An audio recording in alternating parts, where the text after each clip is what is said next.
Testing 1 2. Testing 1 2. Whoever's there, I hope you enjoyed that transition that we just did. Hey, Fugly, welcome back.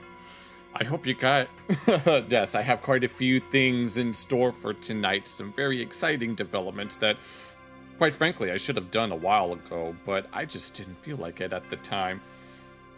Thankfully, I was testing everything a moment ago. Everything is rip-roaring ready to go. So I'm very excited to see how everything is, see if everything is playing out very well. All right, that'll be nice, Wolfie. Nice to have you back here. I saw Aisha and Jackal. Okay, I see. That'll be nice. Cool opening. You like the bubbles? I saw that and I was like, I wanted to do something like that. I thought it would be very cool. Hold on, let me fix something. Okay, there we go. All right, that's much better. Yes. I like the bubbles. You know, like the one scene in, what was it? Finding Nemo, the guy who likes the bubbles. Yes, the bubbles. Yes, they're his bubbles. And now they're going to be my bubbles because I said so. That's why. So that's going to be really freaking cool. But I want to make sure if anybody else is here, they will, I want to know how people are feeling about that, so it's going to be so much fun. No, I want to make sure that everybody's here, or at least as many people as able, right? Yeah. Yeah, I saw Aisha and Jackal. This is Medgar will not be able to stay for too long. Or maybe they've already left, but they wanted to check out the By4 Dolphin video. Yeah, go ahead and check that out whenever you're able to. I saw Jackal as well. Yeah, I want to make sure that as much people are here so that I can test out the new little sound effects that we will be using for tonight. Here, granted, I'm not messing anything up. I need to make sure that the number lock is on because I have them hooked up to my keypad, and and there you go. That's that. We're gonna. I know. I'm sure some people might be completely tired of hearing that over and over again. I've seen a lot of like shorts of like cute animals, and they'll be like using that like it's yes, like it's no big deal, and I'm like, we can use that somewhere else. I'm gonna play every single one that I have at least once. Although I have the list so that I remember what I have them mapped to, and hopefully they won't be too loud. I want to make sure that every one of them is working before we move on to our first item of discussion. So that was number 1. And now, this is the sound that you make. This is the sound that plays if you dare to say that Taiwan is a country.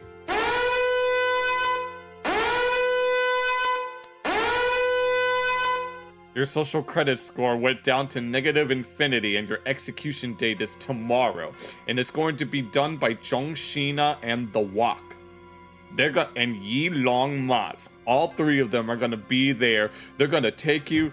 What soundboard? Oh, it's just it's an OBS plugin that allows me to like put in different sounds, and then I have them mapped to different hotkeys. So yeah, that's the sound that Zhongxina and the Wok will make as soon as your social credit score goes down that low. And they're gonna take you away, and then you will never be seen again. In fact, they'll make it so that nobody will ever remember that you ever existed. And now, which makes you wonder, how many of you might be a Chinese spy? That's what I thought. Nah, I ain't gonna let nobody come and take nobody away. Because you know why? Because I have more important things to do that get captured by the CCP, alright? No, all because Winnie the Pooh looks like the Chinese president. But this next one, you're gonna some of you might end up freaking scoffing at like it's... This is going to be the sound that we make. I'm probably not going to use this one very much, but I do think that it's absolutely necessary. I'll probably use that one very sparingly. I just added that one in there because I felt like... Nope, I didn't think so. No, that one, I probably won't use at all because it might be a bit too kimo, as the Japanese in Japan would say. Here, we'd say, because I said so, that's why. But here, no, this is the proper response you should make, Wolfie. Bruh. Yes, that one. That's the one we'll be using a bit more. In response to that one, I'm pretty sure that's what you're thinking now. And now, I'm Laotian from the ocean. What ocean? And yes, and this will be whenever someone gets triggered anywhere. Emotional damage. Whenever Jackal brings up something suggestive and it makes... Bruh. Jackal, what are you doing? Stop it. No, you are making Wolfie very upset. No, I'm very upset. And do you know why? Emotional damage. I am not using that sound. Hell no. I am not using that sound whatsoever. The closest thing that you're getting is the kawaii sound. You ain't getting no more than that. No, there are some lines that I will not cross, so deal with it. Instead, you guys are gonna get this. Unfortunately, that one's not as loud as it could be. I don't need any... No, I don't. No, I don't. All I need is emotional damage. damage.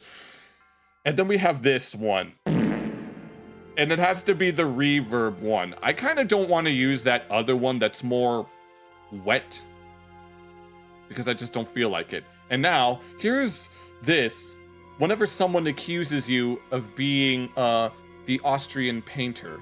Husteter Geizkragen, Thaddeus schnurrt sich seit Ewigkeiten bei mir durch und Sie wollen ihn nicht wieder einstellen wegen so einem dämlichen Grund!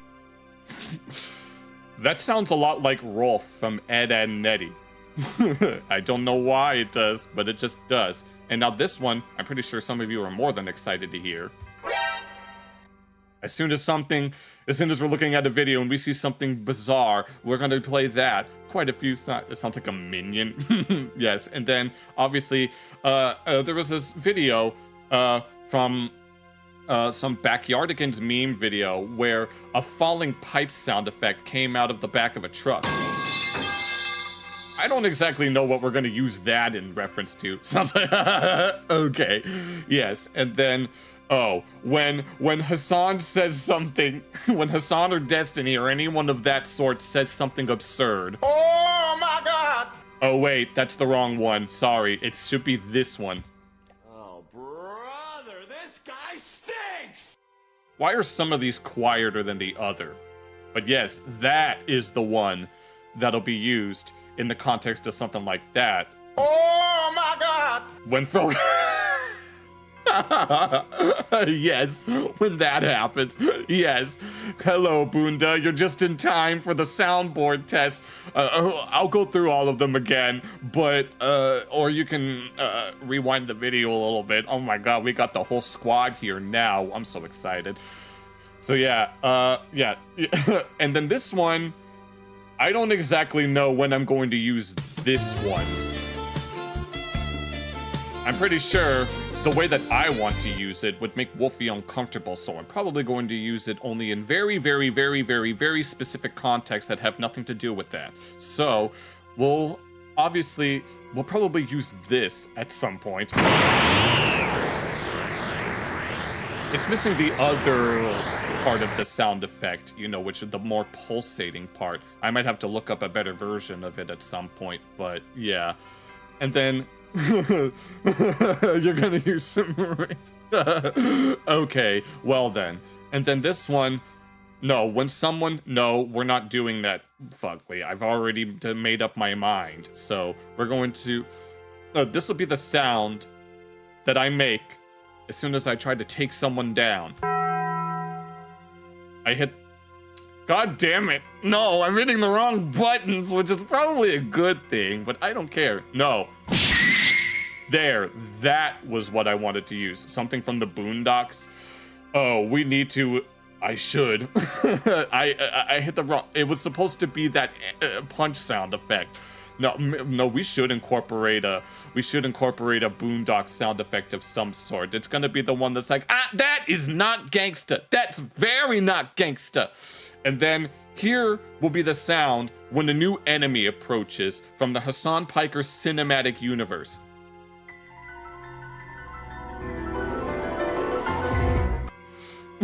And there it goes.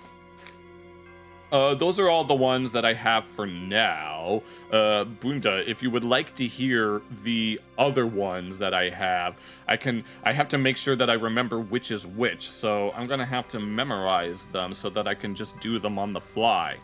But I'm so excited to want to use these. But I'm gonna have to, like, remember to use them, you know? Because maybe I'll be too invested in a particular video, and then I will forget. Oh, yes, yes, we need to do Uncle Ruckus theme. Brum, brum, brum. Ba-da-dum, brum, brum. Brum, brum, brum. Ba-da-da-da-da. Bum, bum, bum, bum, bum.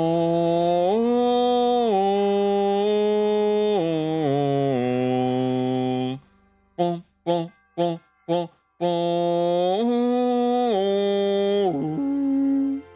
I don't know what Gandhi Dad's belt is, so I mean, if anyone does have any sound effect suggestions, I mean, there's only so many.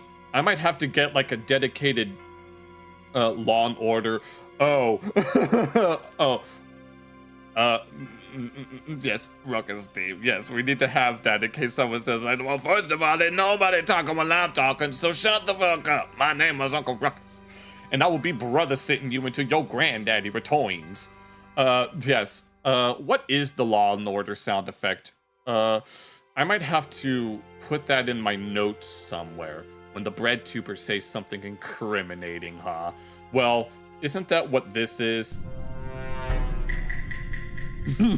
Or something. Oh, Granddad's belt. Yeah, Gandhi's dad's belt.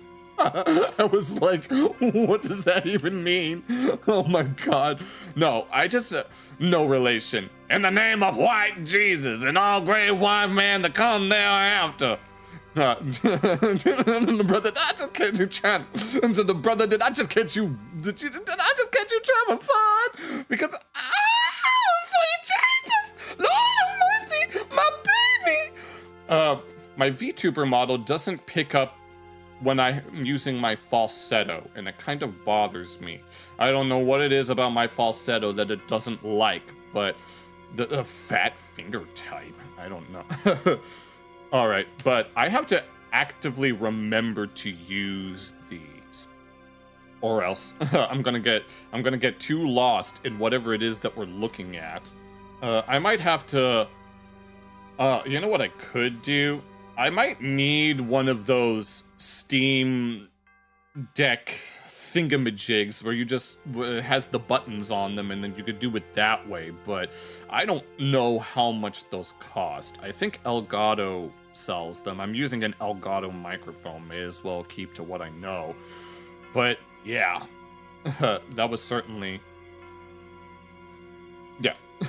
So we got all of that, and I'm so excited to use them. I just have to remember to use them. I think the best way they'll be able to go about this is to keep my, like my main PC is plugged into my laptop through a capture card.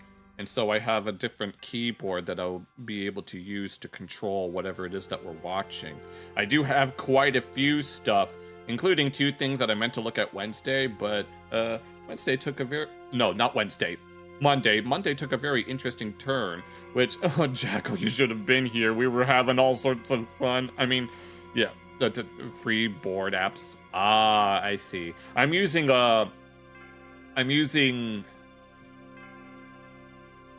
using an OBS plugin that has a separate dock, and I have a list of all the sound effects with names, and they're all mapped to some hotkeys. I have to use the number lock, otherwise it would screw around with like any cursors that happen to be there. All right. So, I hope everyone is gonna have a good time tonight, because god damn it, oh man, this is gonna be so much fun. I just have to remember to use them, and I have to make sure that I'm using the correct one, or else it's going to be very, very surprising. It's just, I need to know when and where I have to study the opportune moment to use such a thing. If we're looking at like a meme compilation and we see someone do or say something that is so outlandish, then we have no choice but to use such a thing. But I don't want to force it, if that makes any sense. I don't want to force myself to use specific ones just because I think that it's going to... I did now. God damn it, don't worry. The beginning of this stream is not really going to be that big a deal, although it's all good now. Yes, I did hit it this time. Yeah, we have a few things that I wanted to take a look at, but before I begin, I have to make sure that all of the sounds are even going to be working. I have to remember, yes, I have a list of all of the hotkeys that I have on this notepad. I'll have to disconnect my headphones from my laptop and plug them in, so I won't be able to hear the sound effects on my end for the time being. But I will make sure, please mind my avatar while it's off screen, while I'm... There we go. Yes, very awkward movement, because my phone's camera range is only so much. But I will have to be sure to use them at the opportune moment. There is...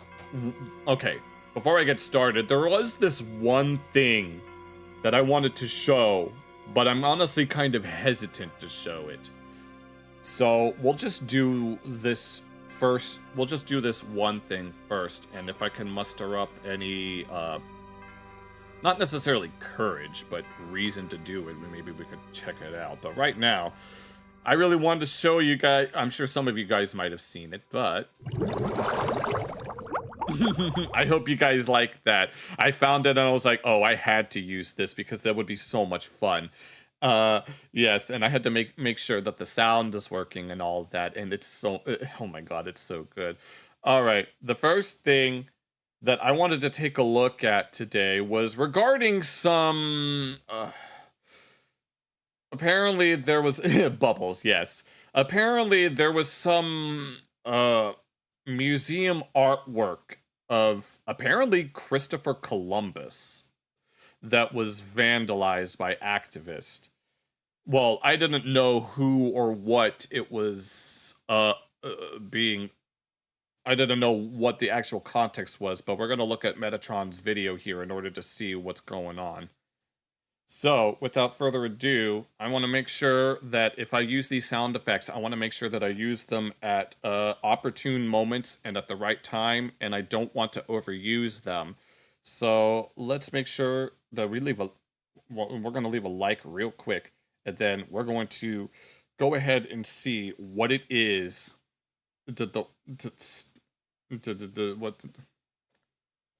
Stopping... Really, hello, Sakaditya. Welcome to YouTube chat. I've never seen you before. You're just in time for the sound effects.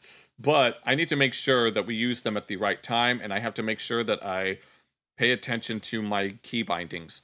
So I want to see what's actually going on here.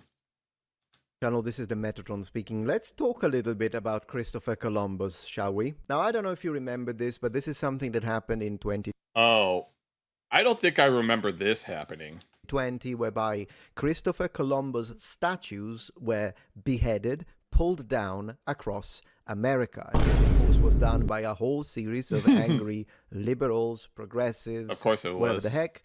And we see protesters in 3 U.S. cities targeted sculptures. They made free refills illegal for sugar drinks. Bruh. That's all I have to say to that, Jackal. Of the Italian explorer and colonizer. And of course, this is a matter of, I guess, decolonizing our It's always history. about Really No, I never understood what the heck that's supposed to mean, decolonizing history.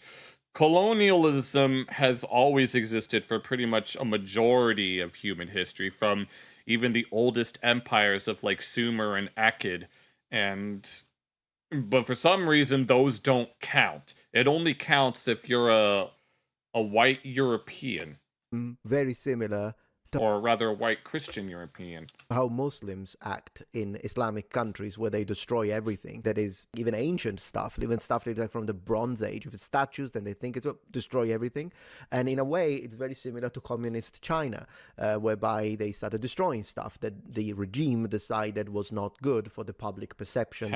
And interestingly enough, China did change a little bit the idea towards the past, in the sense that I might make a video about it if you want, but initially the government was trying to destroy every connection with anything that was before the communist revolution. But I don't think I recall that ever I don't remember ever learning about something like that. then relatively recently they decided, you know what, no, we're going to embrace our past and we're going to use it in a way that can be propagandistic in nature. But I feel like I vaguely remember hearing something about that China was doing, but I don't know. regardless, here we are. Here we are. Same cloth. As monuments to controversial figures face controversial figures based on who controversial figures face reckoning around the world. I mean, the thing is about Christopher Columbus, I'm pretty sure a lot of people know that he wasn't exactly the greatest guy in the world, but that doesn't mean that we should, like, immediately devalue his contribution. Protesters in Massachusetts, Minnesota, and Virginia have targeted statues of Christopher Columbus, damaging or pulling down 3 in a matter of days. In St. Paul demonstrator. Okay, and so this is basically was the news, you see? So European And this was like 5 years ago, apparently. White European historic statues were destroyed. This happened under the Biden administration. He did Well, of course it did. nothing about it. Sayonara. Now, even though this is an old news, it is connected to something that has happened recently. And it's this. It's going to make your blood boil, so avoid sodium today. Okay, so this happened in Spain. Watch. Didn't he have slaves? I think.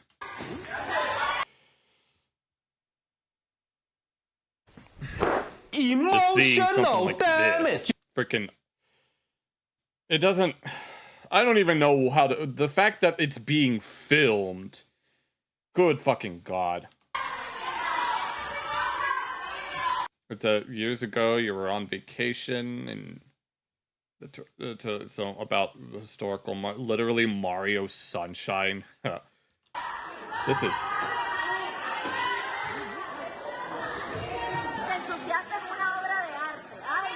What a load of bullshit.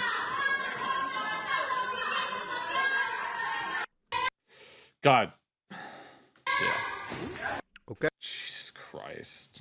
Yeah, we're gonna frickin' whatever the hell yeah, what exactly is vandalizing what I'm assuming is would this be considered private property? What exactly is, well, I don't know.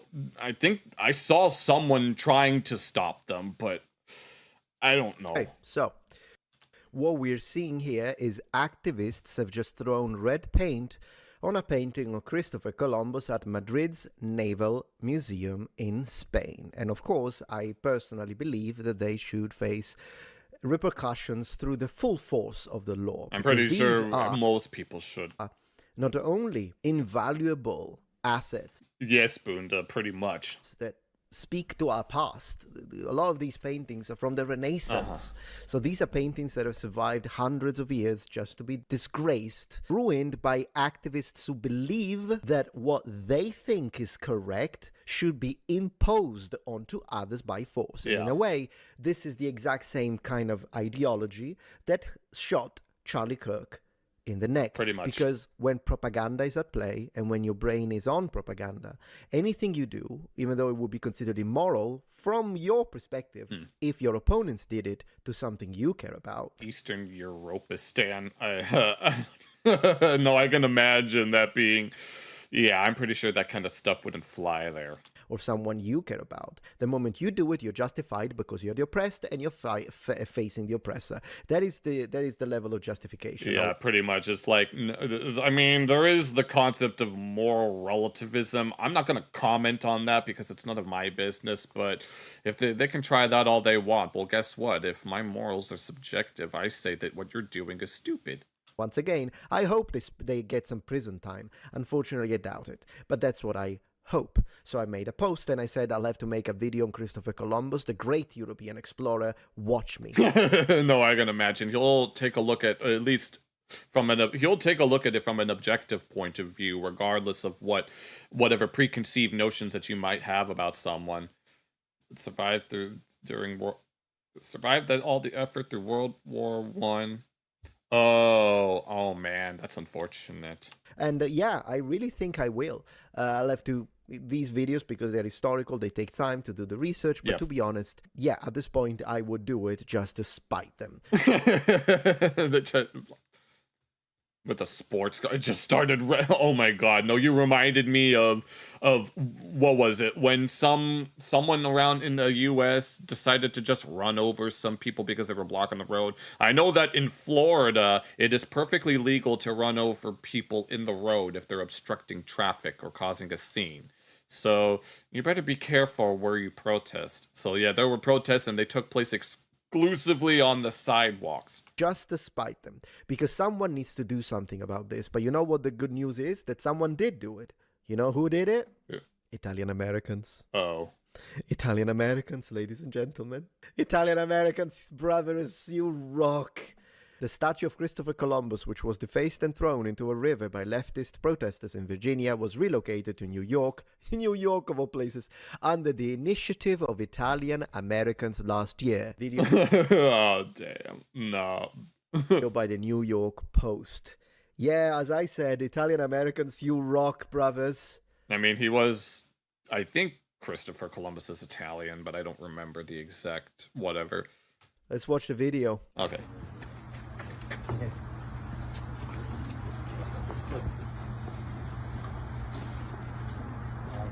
Look at that. It's fine. I don't really have any attachment to Christopher Columbus, so it's not like I'm gonna, I don't know.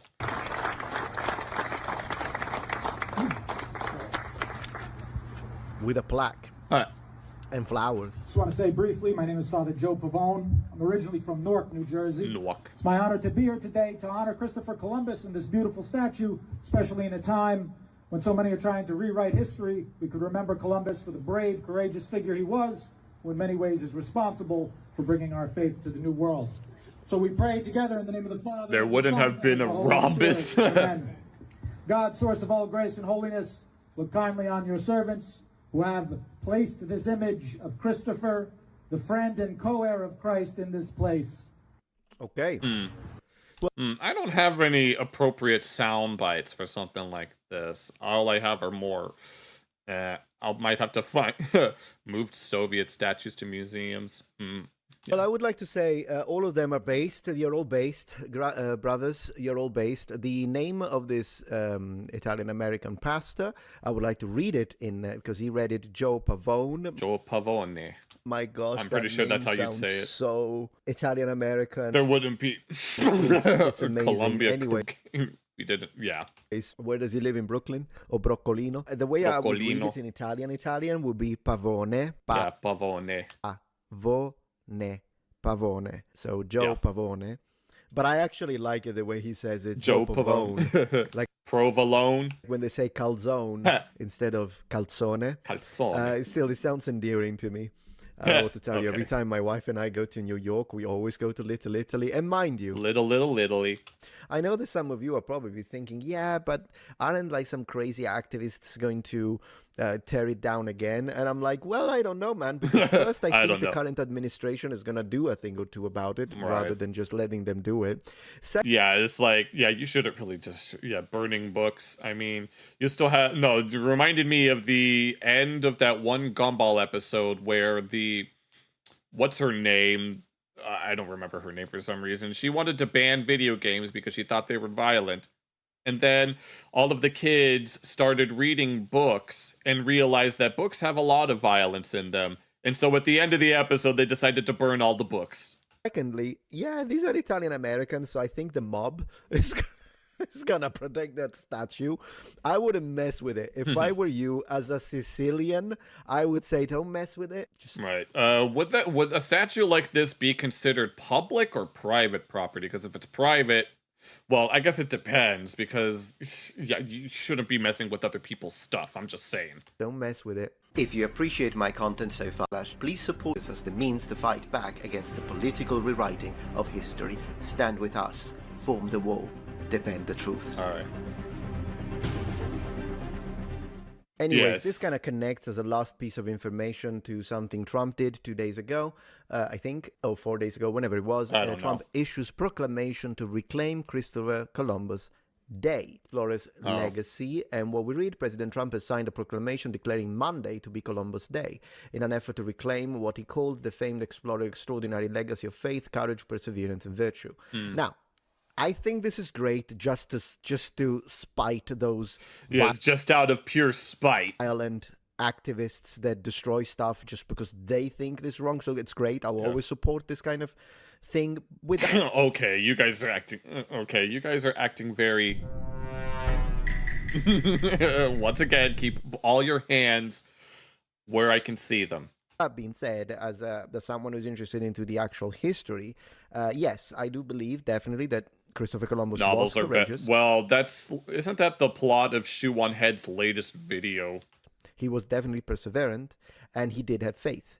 With that being said, if we study the full history of Christopher Columbus, of course, there will be some things that I would absolutely point out that Yes, nobody is denying that he wasn't. Obviously, Christopher Columbus wasn't the greatest guy, especially when it came to his interactions with natives, but that doesn't mean that we should just devalue whatever legacy that he had. Would disagree with. Now, clearly, and that I think were not good. I think every historical personage, a character has positive and negatives. Yes, you always have to look at everything. You can't just highlight one thing and just say that it's the end all be all. They were all humans, and obviously Nobody's it's perfect. wrong to judge the past with the standards of the present, because if we do that, then we will be judged in the future with their standards. Yeah, pretty much. Like when someone, basically a very good example of this is with PewDiePie, when he dropped the N-bomb that one time, and people are still giving him grief about it to this day, even though he's apologized and has agreed never to really do that again. And perhaps things that you and I consider to be right, correct, okay, and virtuous right now, maybe people in the future will think that we were monsters. And the reality is, are we though? Or is it just a matter of a disagreement? So it would have to be something done point by point, and we should discuss. But once again, things should be looked in the perspective of the time. So that's another thing that I would offer if I were to make a video dedicated to this. Anyways, this is the proclamation.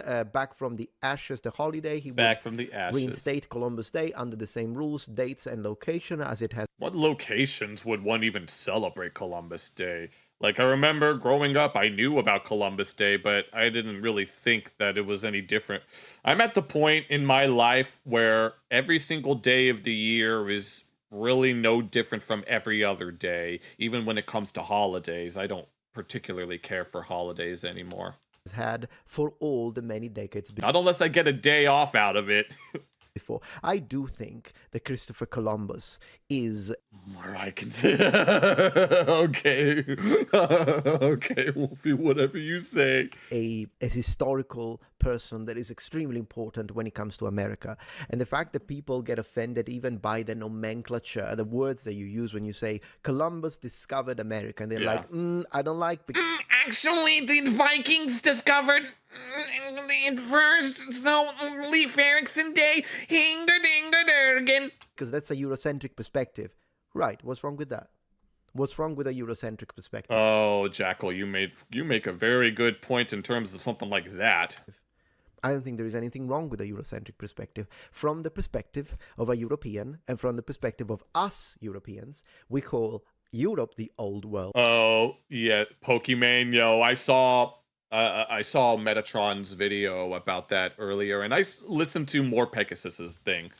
And we call America the new I'm world. aware, don't worry. Il vecchio mondo, il nuovo mondo. In Italian, since Italy is part of the discussion. Yep. And from our perspective, yes, he did discover America. Right. But that doesn't... It's all a matter of perspective in that case. Mean that there weren't natives there before, and clearly from the perspective of the natives, he didn't discover shit. I understand that. But once again, everything is looked upon from a perspective. Yeah, everything is relative in this kind of thing. And if we are studying European history and records, is it so strange that it's written from the perspective of those Europeans? I don't think there is anything wrong with that. And in general, even though I would be open to the possibility of listening to the idea of, right, but it would also be nice perhaps to look at archives and chronicles from the perspective of instead. The Vikings didn't. Yeah, they didn't. I mean, they went as far as I think they went as far as New England, in terms of, right? They went as far south as New England. I know that there's a few old Viking settlements in Newfoundland, among others. Yeah. Instance of natives. Few fishing and seal colonies. Yeah, they even brought back a native at one point. In America, and see how they viewed the events that unfolded. I would have nothing against that. Right. But the only reason why I'm still resistant, and I'm still going to say nothing wrong with a Eurocentric perspective on this, is because I know that these people hate me, us, whether you be a white American, therefore of European descent, whether it be a European, it doesn't really matter to them. If your skin is light, then you are evil, you are the oppressor, and everything you do is wrong. And because this is their perspective, and it's a perspective of racism, then I don't support it, and I will do anything in my power to go against them, as long as that doesn't require me to lie, which I will never do. But they do lie. So unfortunately, they have the advantage when it comes to this. No, to watch them try to say something about me. No, I'll say that I'm half Mexican, but if they were to see me in real life, they're gonna be like, you don't look dark enough to be Mexican, and I'm like, eat my ass, bitch.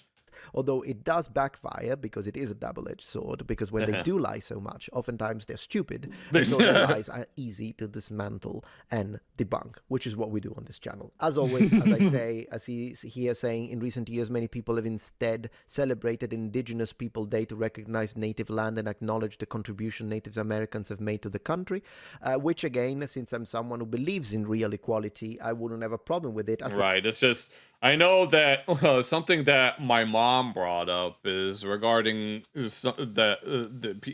mean, there's nothing wrong with wanting to celebrate different people groups for what they have to say and all that, but my mom made mention that the natives of the country actually it was in the context of Thanksgiving, where people are all like, oh, Thanksgiving celebrates the murder of, and it's like, and my mom was all like, not the natives never really complained all that much about Thanksgiving, so why should all of these other people complain and speak on don't look slow. No, that actually reminds me of when Metatron received a comment saying that Sicilians aren't real Italians and that they're secretly Turks, to which he was like, first of all, we are Italians, and second of all, why are you devaluing the Turks? As you don't cancel. So yeah, he's not only thinking about Sicilians, he's thinking about Turkish people as well. And delete and destroy everything European, because then you're racist. Then you're not. All of this is virtual signaling. I've been told that I look, I don't know, I don't like boasting about myself. Dog whistling is false. So yeah, I have a problem with you. If we're gonna look at them side by side, then it's fine by me. Although then again, I mean, when it comes to the contributions to... But like I said before, I don't really care that much about holidays and stuff. No, there's a day this and a... There's a this day and a that day, and some of them are... And some of these days are pride adjacent, and I'm like, no, I don't care about any of these days. I really don't. The United States of America, yeah, the highest percentage of contributions is white people, historically, at least historically. But then again, at least in the U.S., if you can find it, I'm not undermining. I'm in fact very intrigued by Native Americans or American Indians, as some American Indians prefer to be called, and so I don't care. Yeah, for some reason they're all different when they want to, how they want to be referred to. If people think that's politically incorrect, American Indians like it, so I'm gonna use it. Yeah, so yeah, there are some Indians that are like, yes, we prefer the term American Indian over Native American, even if it is technically a misnomer. Yeah, I'm intrigued. I would love to spend an entire afternoon with an American Indian who explains to me their culture, their history. I would love it.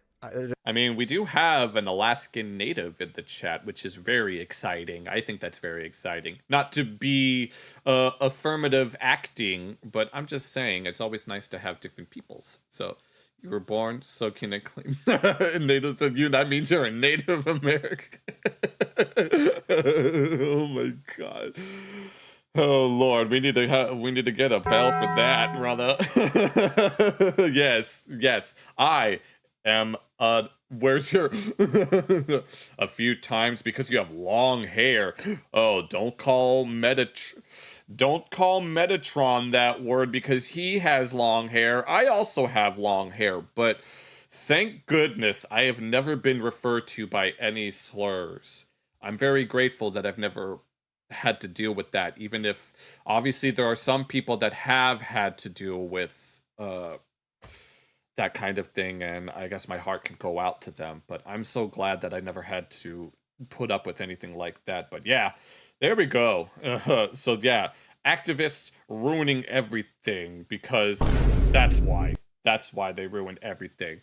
All right, I was going to imagine, I don't think that's the word that well, maybe Wolfie might consider it a slur, but I don't know. I don't think it's that one. But there was something. Oh, they thought that. Oh, so you thought that you could get away with it, huh? Because of No, we ain't getting away with that. So, yeah. But there was something that I wanted to look at, but I don't think I have the... I really wanted to, but I decided that I'd rather just do something else entirely. No, I think we're going... This right here is going to make better use of the new sound... You have a boxer in your hoodie. Just let it speak. This right here is... something that'll make much better use of the soundboard than something like that. And I really want to test it out on this in particular. And it is about how Nickelodeon posted some more awful SpongeBob art by the Harry Gold Show. And so he fixed it. I've seen a few of his videos before where a certain studio tries to quote unquote remix their art in different art styles, only they do it very horribly wrong to the point to where it's literally just a palette. It's either a palette swap of a pre-existing character or even just, I don't know. As you can see, we have Patrick Star here with freaking Monster High and just has fiery hair. And apparently that's supposed to be the Monster High art style. And I only have one thing to say to that. Oh, brother, this guy stinks! You guys are going to trigger Wolfie very badly, so if you guys don't mind, I think we're going to get started on this, because I want to see just how bad the art is. Are you ready to fix these bafflingly mediocre illustrations of Patrick Star that Nickelodeon Into the officially multiverse. published for some reason? Who's Quinn? Bruh. You don't get triggered? Well, that's nice. I just don't... Yes, we do come from... Although, Wolfie, something you should know is apparently the out of Africa theory is starting to change. As you can see by these are just... Who's the guy in the painting? This is... Oh, that's Harry Gold, I think. It's a Chad, man. It was NFT. Yes, it was an NFT. These are all, these aren't actually NFTs. These are just, some people, these are just some drawings that are very poorly made, that don't accurately reflect. Like, look at this one, Patrick. This is not the Smurf art style whatsoever. That's just Patrick with a palette swap. So, these look worse. Yes. And then we're about to see some actual, proper art swap from this guy. Set of art styles is lazily traced. Nickelodeon, the stars of this Emotional damage! Yes. Oh my god, no, they just got it from this. Bruh. Oh my god, they got it from... we're gonna be making use of this. No, it's gonna be so... They just took it, they added a little this thing, and then they added some hair to it. Yes, that definitely looks convincing. Yeah, no, this definitely looks like it's... Yes, peak art style swap right here. Just take a pre-existing model and add some hair to it. This ain't the Smurfs art style. It's just I pointed that out. And now we're going to get some real art swap, and it's gonna be glorious. all these styles right is what I have to do. That looks so much better. Nose job. Fairly Odd Patrick. That's how we Yes. Oh my god. Look at this.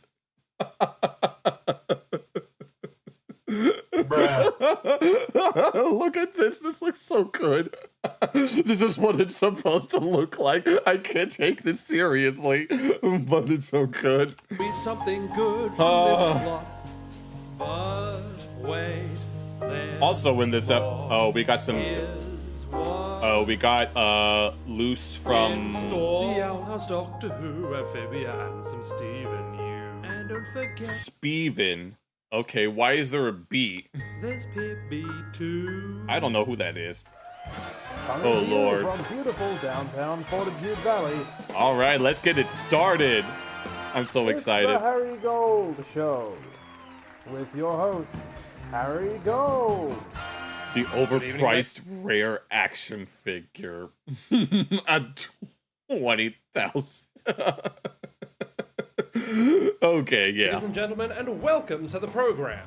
Now, I'm afraid it looks like I've fallen right into Nickelodeon's trap. Yep. They squandered the No, this isn't the first time that he has to deal with that. Oh my god, this one of Appa? Oh, hell no. No. Nope. That's where I draw the line. last few years, polluting feeds with malformed attempts at aping various cartoon art styles. What This I is imagine crazy. you kids might call Well, I've seen Steven Universe all the way through, so that's style not my slop, problem. and I've been relentlessly Oh yes, I've seen.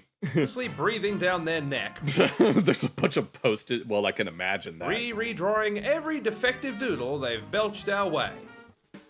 But old Nick's been playing the long game. Those So you're not Lily Orchard, are you? Or Lily Orchard, are you? crafty slime slinging Yes. sponge It was supposed to be in the Rugrats art style, and all they did was put a diaper on him. No. peddlers slopped this five-pronged aesthetic Hindenburg onto Instagram. And little did we realize I don't think that's what it is, because there's not enough. Unless you count Rocco's Modern Life as being that way. the ambush was already underway. Once you beautiful folks in the audience had kindly clued me in, I was thrilled. There's only 5 to do instead Only of the 5. usual 9, and they're all barely disguised Oh, yes. Frickin' Dan Schneider, right? stock images. Improving on Swapping out one thing for another, huh? Oh, Lord. this isn't even a cakewalk. It's a chauffeur junket in the cake's private limo. No, I want to see what's going on here. Hook, line, and sinker. Only after it was too late did I realize what a turkey I'd signed on for. Not one of these shows is And that's my fault? remotely compatible with Patrick Star. Take the Smurfs, for instance. Yes. An aesthetic Yes, as you can clearly see, this isn't even the Smurfs art style. This is just a glorified palette swap. contingent on cumbersome noses, immense ears, Oh, Wolfie doesn't like anything episodic. He likes things that have an overarching story. At least that's what I remember him saying in chat one time. hulking hands, and fattened feet. All features you might have noticed are MIA from this Yes, he doesn't have any of those features. pudgy pink pain in the conspicuously absent neck. Now, Nick could have chosen Oh, that looks... styles like Invader Zim or Fairly Odd Parents, Oh, Lord. which are so stylized and Oh, that looks really neat. recognizable, it doesn't matter what bloated, noseless freak you apply it to. But instead, we get the offensive Halloween costume that just got Patrick cancelled on Blue Sky. Oh, jeez Louise, I can imagine that. Adorning a palette-swapped tracing with somebody's discarded gym sock does not a new art style make. But even with Yes. this critical shortage of appendages, conjoined eyeballs, and an 80s Saturday morning squishiness are what define the real Smurf Yeah. Village milieu. But before we continue, this episode of The Harry Gold Show is brought to you by Raycon. Styles going to get the sick practical joke Nick has The kindly 3D Smurfs dropped in art my style, lap. huh? Despite these styles going together like Colgate and Capri Sun, I don't know what was or wasn't computer animated. I mean, there are some like that are computer animated that are also like frame by frame. if they only wanted the old Smurfs cartoon, that'd still be relatively straightforward. But no, 4 of these wise guys, Blue Man Group included, are 3D animated shows, while I am but a humble 2D artist. Yeah. Not a bump map or blin fong to be found. Which means my best shot at replicating the aesthetic is Photoshop. I know that some computer animated things are still like hand drawn. I know Phineas and Ferb is like that. Shopping their disgustingly low-resolution official renders Low res, from yes. here to eternity. Matte paintings. Crunchy. It's slower and more limiting than just drawing what I want, but unfortunately, Oh, we're trying to. unlike Nick, I actually care about whether my work looks remotely authentic or not. No, if I'm ever fortunate enough to be able to do this, I'm gonna make sure that it's up to standard. The Peanuts movie. So for you, my wonderful audience, I'll tank this Oh, this one looks kind of weird, though. I'm gonna give it a... Bruh. Yeah, this one's kind of weird. Emotional I like the damage other and one. provide the most Emotional That kind of damage? Yes. sublimely cursed renders I can. Yes. That's pretty cursed in my... Now, Nick has never And had much luck Transformers. replicating the Transformers look, When have they... despite setting the bar so low. And Oh, good lord, look at this freaking... No. And this Appa one of Hey Arnold? No, that's not how you do it. That's not how you do it. You don't just put freaking Arnold's hair on... You don't just... Oh my god. You don't just put Arnold's hair on a character and just expect, okay, this is the Hey Arnold art style. No, you gotta... No, you have to actually draw the character in that art style without having to add on features of another character. it's just about Tunnel to Bhutan, their last attempt having been traced from a Hot Wheels toy. Really? I'm afraid Patrick Starscream over here isn't faring a whole lot better. They could have chosen an easier talking animal style like This one Angry looks weird. Beavers, or something splodgy hobgoblin friendly like Our Real Monsters. Oh, good lord. But no, No, instead we get it a had to be pimply puce air fryer on landing gear roller skates. Now I don't know about No, I thought season 2 was fine. you, but I can't say It seems Bunta is one of those people. either And yes, I am gonna judge because this is my stream and I will judge whoever I want. see an Autobot with No offense to you, except all the offense. 4 knees or an analog horror for a face. Which means old Rick What the here is heck is getting this? himself a Roboplasty. 2-minute video, Star Trek The Next Generation. Okay. Because the tricky thing about this franchise is that when you think Transformers, you think, well, Transformers. No, I saw this, when we saw this, I was laughing my ass off because this just looks so absurd. Even if it did have its own sapient sea life to base our design on, who'd recognize it? Huh. And while the original 2D iterations were rather blocky and comparatively simple, Transformers Earthspark decided to double That one actually looks pretty cool. damn. It's still weird. down on overcomplicated surfacing and Yeah, I don't know anything about Star Trek, so. up the dosage on its Techno-Zempic instead. Oh, lord. Now let's take a look at the Loud House style. The The strange 16 thing about plus. this particular illustration is I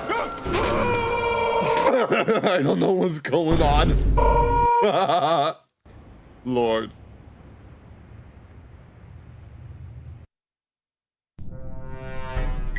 What is going on here? on second thought, it's been You're one of the people that hate on the things I like. a while since our last style swap episode. Why are all people always hating on things I like? I mean, I know that, who was it that made that one video about letting people hate on things, but I'm just saying. And there's been plenty going on in the world in the meantime. So welcome to Style Swap News with Oh, your Lord. host, Harry Styles. I don't know what's going No on. relation. Learning with No relation. Pibby was an idea right out of the depths of itch.io, where the Cartoon Network multiverse is invaded by zombie cartoons who saw Sonic.exe and said, Okay, much I don't know online what. hype built Oh, that's who that. and network cash spent, Warner's pulled the plug before it even got made. R.I.P. Okay, I don't know what. Rest in Pib. Now, not to speak ill of the dearly decomposed, but while the premise seemed interesting, I always had reservations aesthetically. The cast's original characters are all supposed to come from different in-universe cartoon shows. Pibby herself being Yeah, but you said you didn't like the other seasons of Beastars, and I thought the season 2 was okay, and I enjoyed season 2. the preschool edutainment mascot. But to me, none of them ever felt authentic. Yeah, I mean, I get it, but I'm just saying While there is no single correct that exactly. art style for the toddler demo, I do think tweaks like, say, color It's not technically Cal Arts. Cal Arts is what the creator of Ren and Stimpy called the Disney art style. The proper term is Bean Smiles. outlines and a Cal-artsy smirk would soften the design and I don't know who the hell this character is supposed to be, so sell the vibe. I can't better. really speak You know, on if I it. had a nickel for every time I had to redraw a preschool show turned horror character with space buns and a fluffy white animal sidekick, I'd have 2 nickels, which isn't a lot, but It's funny that it happened twice. say it with me now. It's weird that it happened twice. Or it's weird, apparently. Then Alloy Boy, sidekick from I a don't know who the hell that is. superhero cartoon who joins Pibby's team, is completely aesthetically incoherent. His I don't read a lot of manga anyway, so... Horny, floppy costume suggests a 60s, 70s rerun in the vein of Super Friends. I don't know what's which going would mean on. he should look something more like this. But then the rock-style theme song in the pilot's animatic... I don't know what's suggest going it might on be an here. I'm 80s here for the Patrick stuff. 90s outing, like Captain Planet or X-Men the Animated Series. No, I'm not gonna watch that. That said, even though his actual design looks more like a mad cartoon parody than the genuine article, the digital animation style would suggest the intent is a contemporary superhero cartoon instead, perhaps along these lines. Now finally, rounding out the posse is Melira. I don't know who this is. Melira? An Ursula-esque Disney villain type who Ursula. swapped sides for her own survival. But in my opinion, she really doesn't quite embody that aesthetic. I'd say a more traditional design approach, as if she came from the TV adaptation of a 2D animated feature film, would better give a feeling of authenticity. I don't know. Let's just... alive! Is there... I was only here for the Patrick stuff. I wasn't expecting all the other things. To actual care... We're looking at poorly made art style swaps, Daniel. We haven't gotten one of Disney's trash tier social media illustrations in ages. And of course, after an eternity of waiting, it's not even a style swap. It's just a... I know how, yeah, I know the whole thing. Yes, I will, I don't know who I'm gonna shame, but I'm just gonna shame. Boo. But a bunch They're of just palette swaps. you wonderful folks in the audience did take time to let me know, so the least I can do is chat about it for a minute. Rather than swapping these two shows' Oh, I already forgot the name of her from Amphibia. art styles, they've instead opted to mash a bunch of their characters together, and the Mashing? Okay. result is absolutely abysmal. What the hell? No, that's not, that's just taking the original girl, I don't remember what her name is, and just putting a whole bunch of it looks like no, look at the way you can still see her freaking mouth here, and there's just these fangs that are just seemingly plastered over them. No, what the hell? Ugh, what This part of isn't her how you face do are it. those fangs supposed to be coming out of? They've stapled Hop Hop's tufts into Luce's hair, placed a flat mustard vest in front of her instead of... Oh no! Look at the way that this is bent. Look at you can see. I can no. I can't draw for shit. I mean, I can draw if I take the time, but I'm pretty sure even I could make something better than this. Dressing her in it, cut a neckline into the cravat for some reason, and finished the whole thing off with a raging sunburn. And worst of all, there's nothing technically incorrect about this. Nothing. The reason I like art style swapping is because it's much closer to having an objectively correct answer. Art styles have rules, and if a drawing doesn't follow them, you can generally tell. There are no rules for haphazardly mushing two drawings together, so anything I do would be purely subjective preference.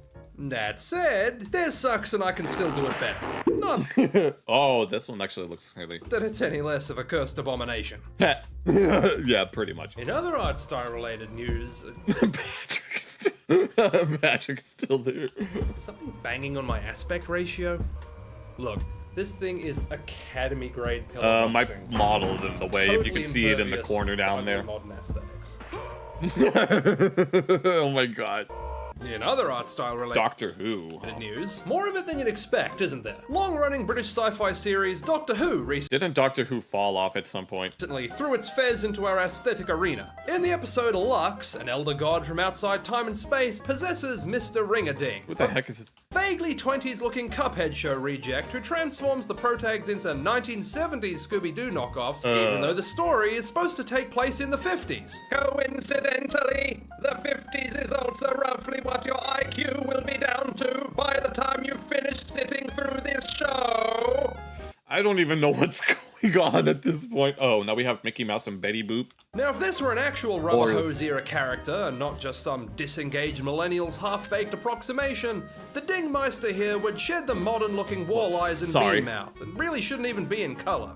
But alternatively, Sorry. if this was actually meant to be a cartoon from the decade this episode is set in, something quintessential to the theatrical shorts of the period, like Disney's and Oh, I think I know what he's talking about. MGM's, would be much more fitting.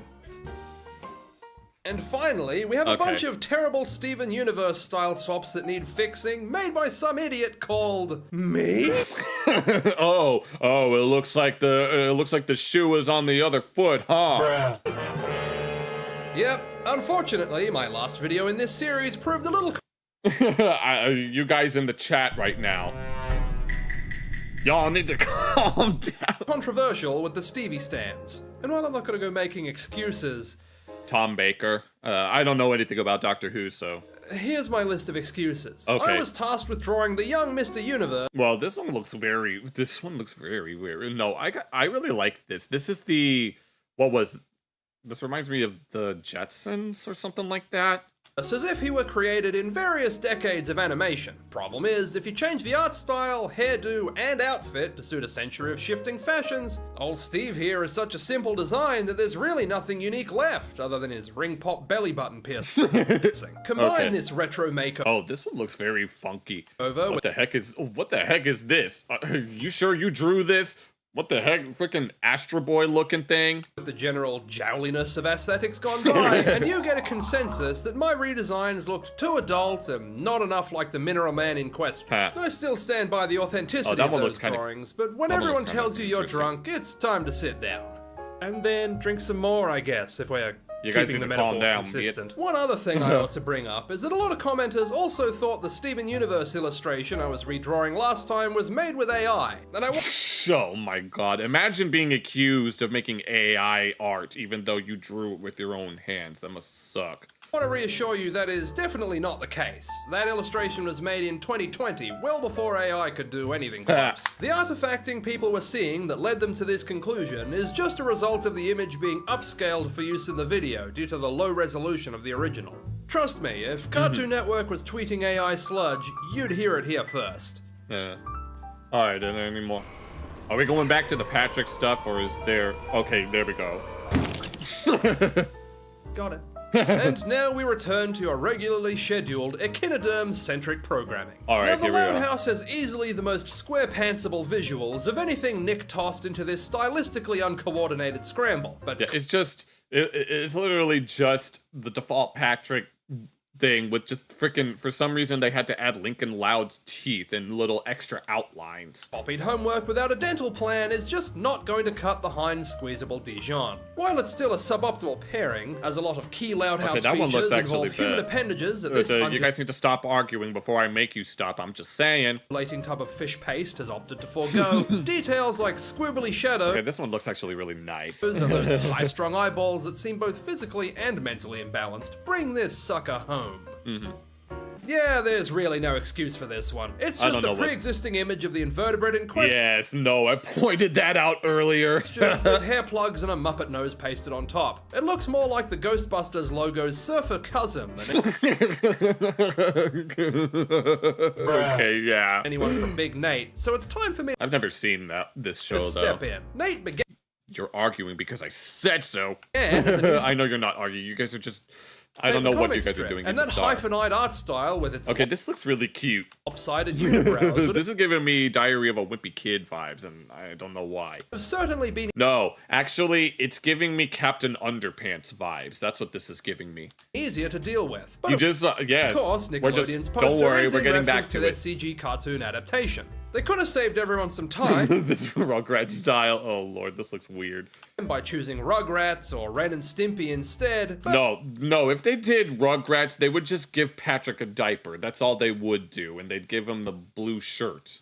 They wouldn't actually put in the effort to make it look like this. no, of course that would have made too much sense. So it's back to the photoshopping board What for the hell is this? me. Instead, Lord of this mercy. weirdly lumpy, dreamworked version of the comic Okay, this aesthetic looks sees weird everyone as hell. allotted No, this is giving... the correct number of eyebrows, and even whole eyeballs to go with them. I saw that.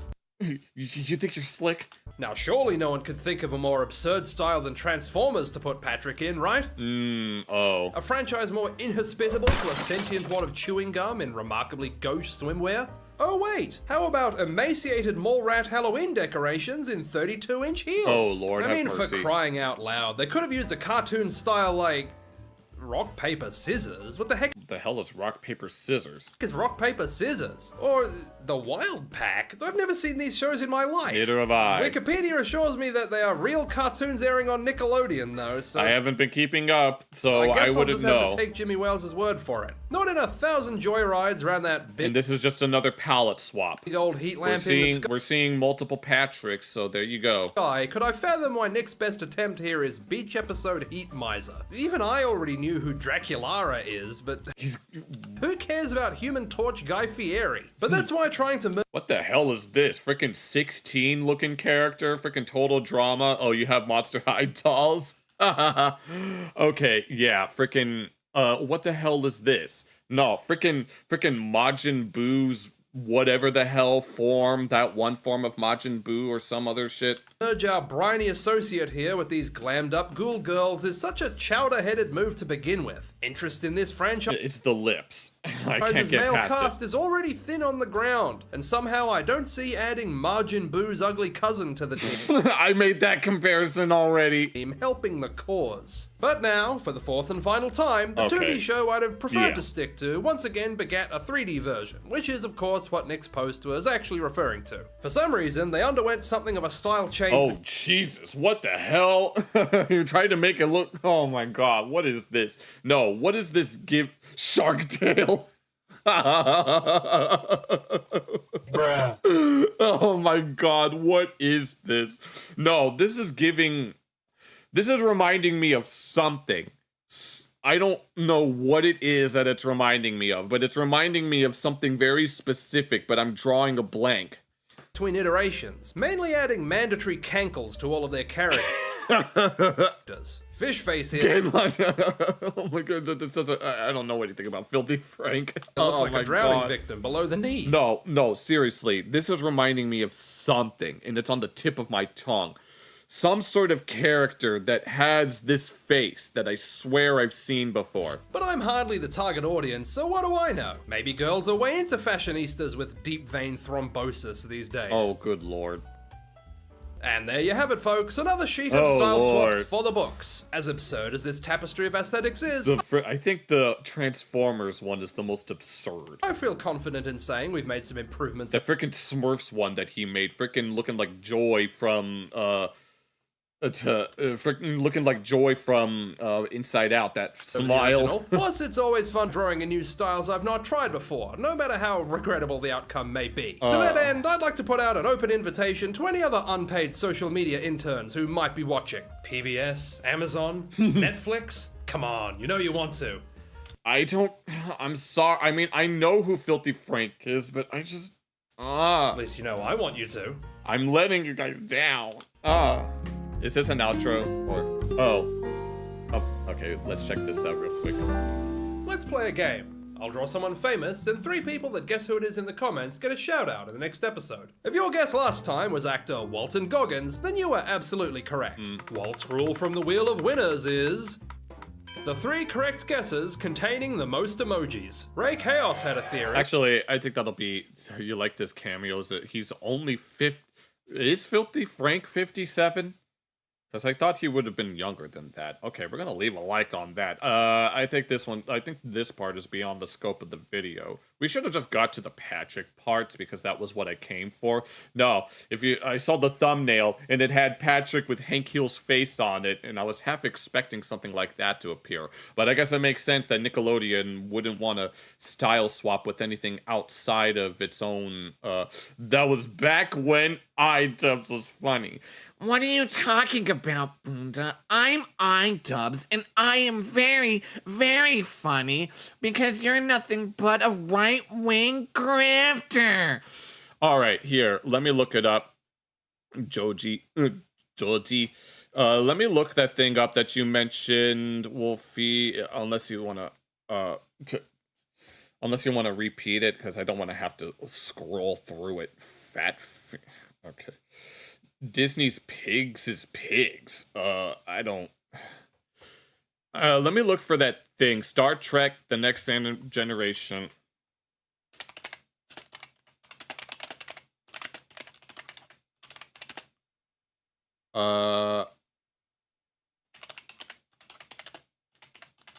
Animated series.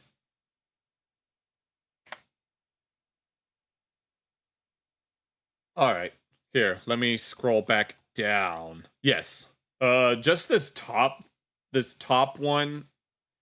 I'm assuming it's this top one. It's a fan video? Okay, all right, let's check it out. Oh, it's got that produced in 90s aesthetic. Yeah, I got it. Direct hit, Deck 9. Damage report. Structural latching system integrity breached. Built in Christless actors. Fire up the engines, half impulse till we clear the nebula, and punch it up to warp 9. Ready phases, load forward torpedo bay. Did you type? Engage.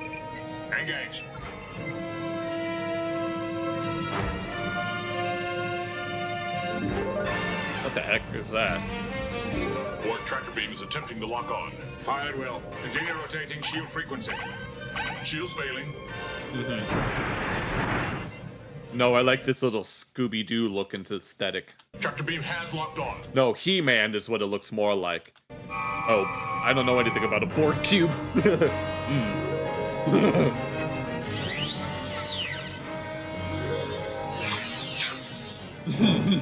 I don't know.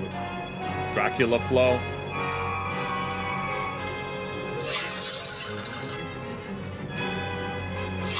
It's no use. They've already It's no use. adapted to the new frequencies.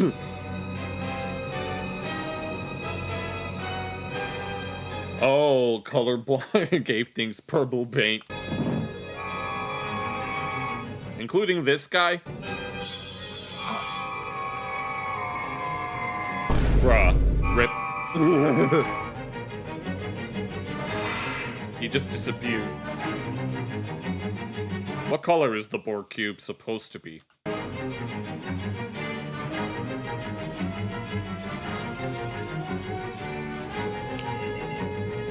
The Borg ship is disengaging, leaving at warp speed. Whoops, hold on. Maintain pursuit. Green and black. Okay. Borg vessel has reached warp 9. 9.4, 9.6. Stay with him. Rager to O'Brien. Can you get a fix on the captain? Negative, sir. There's some kind of interference. I can't log in on a signal. Senior officers report to the bridge. Sir, the coordinates they have set. They are on a direct course to sector 001. The Terran system. Earth.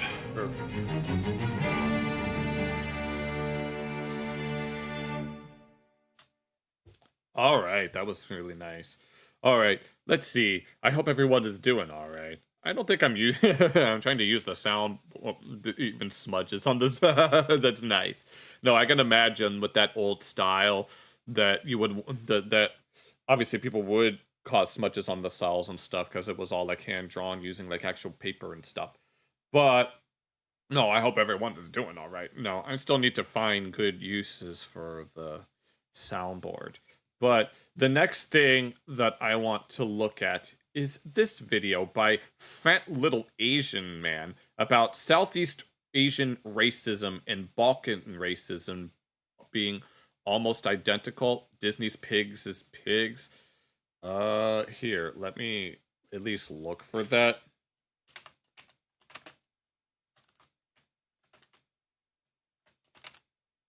Son of a... Stop.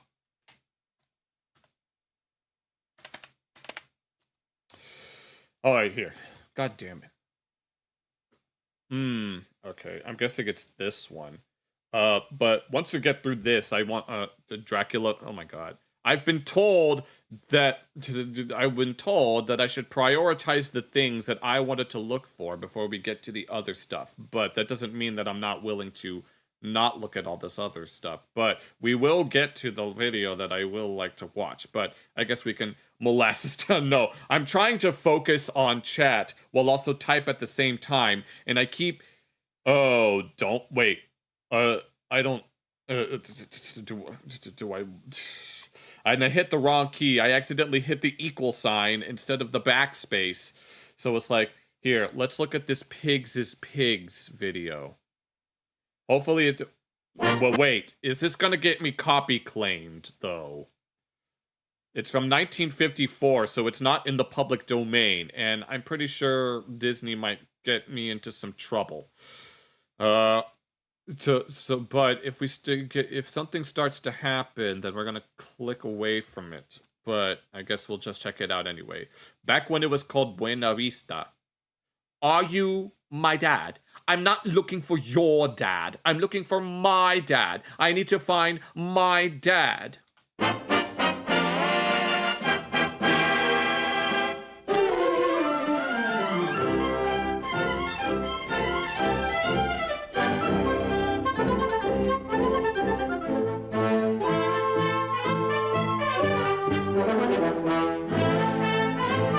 I'll pause it like every 5 seconds just so we don't have to worry about it. Or let's actually just skip this intro. I'm gonna switch it over to this so that I can... In the Westcote Railway Station in the year 1905, the agent there was Flannery, the best there was alive. Flannery ran his station exactly by the rule. He tried to learn each one by heart. It has its own time signature. And so, what are you talking about? Just like a kid in school. There were rules for each occasion. I have no idea what you just said, Spanian. Applied from tools to mules. There were rules about behavior and rules defining rules.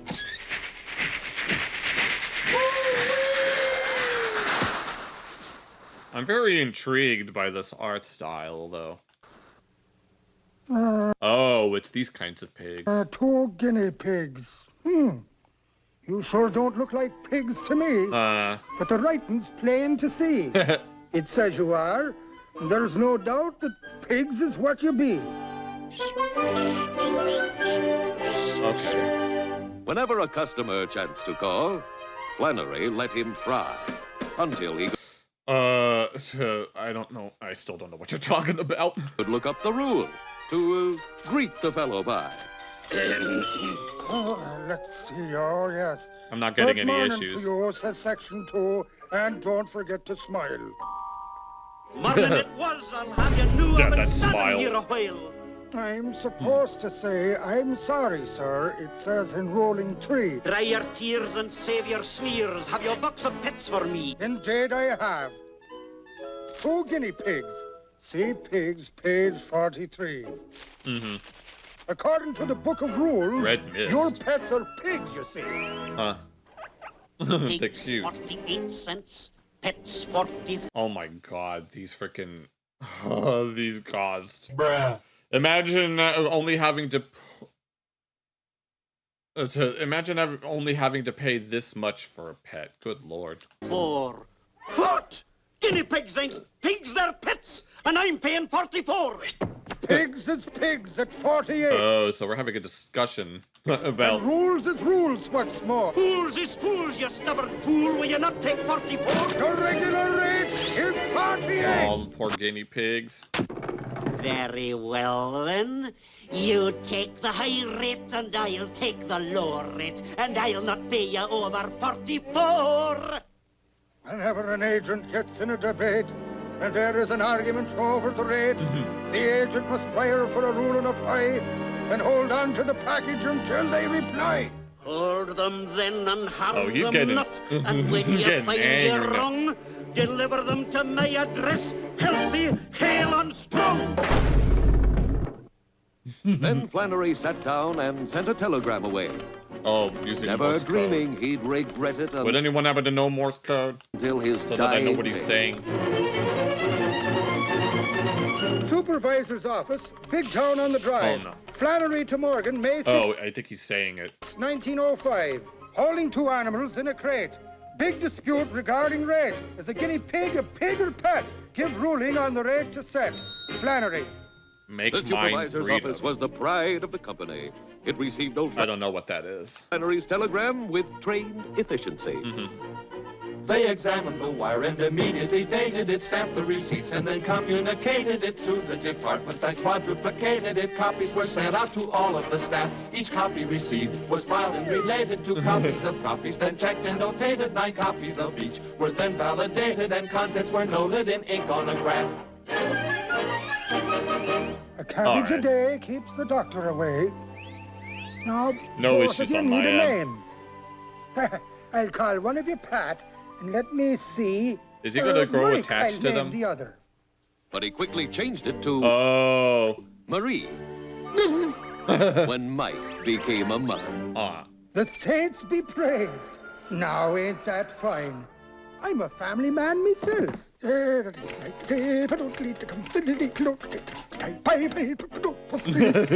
shaking it. Okay. Oh, he just made it. Oh no. Oh no. The There we guard's go. last wire of mine, instead of just 2 guinea pigs, I now am holding 9. Oh Lord. Oh, so he's gonna be making his money, isn't he? The legal department was then delegated to study the problem now so complicated when all of the data was accumulated to make a report and to tell what they know. The president wanted a full explanation as well as an overall clarification of Flannery's wire that wanted to know if a pig was a pig and to please tell him so. Now the grandchild of the first 2 pigs had grandsons by the dozens. Oh Lord, he's breeding like crazy. And every time the clock would strike, there were 50 brand new cousins. You have to get the cabbage.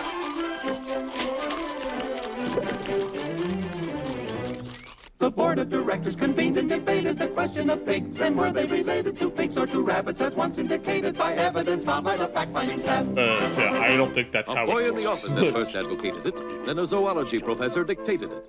Here is the answer, and here's how he stated it. I reiterate on the company's behalf. The guinea pig is the Cavia aparoia, while the common pig is the genus Sus of the family Suidae. The Gina what? You know I had to do that. They are not pigs. They are A not. 44-cent rate applied. And now it's off to golf. 10 copies were sent to the filing clerk and 10 to O'Shaughnessy. Then 20 more in triplicate were sent on to McGee. You have to make sure that you do it in triplicate. 1,000 more for all the clerks to see. For the janitor, And the auditor. And the rest of the company. 100% to the engineers. And the firemen each got 4. The section hands got 3 apiece. And the hobos 20 more. Why do the hobos need it?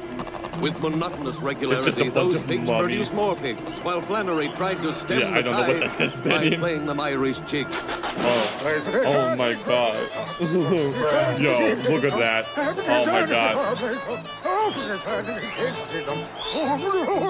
No, they just keep on going. You guys are wild. Oh my god, they did it behind the... Yo, they did it behind the thing.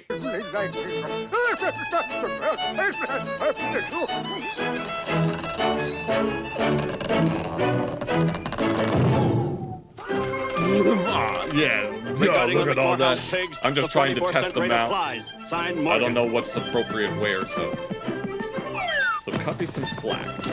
When Flannery got the telegram, straight down the road he tore to take the news to McMore House. But McMore House doesn't live here anymore. That voice reminded me of Stinkmeaner. then Flannery wired the office. Tell me quick, what do I do? There is no rule to cover the case, so now it's up to you. Not me, CCP.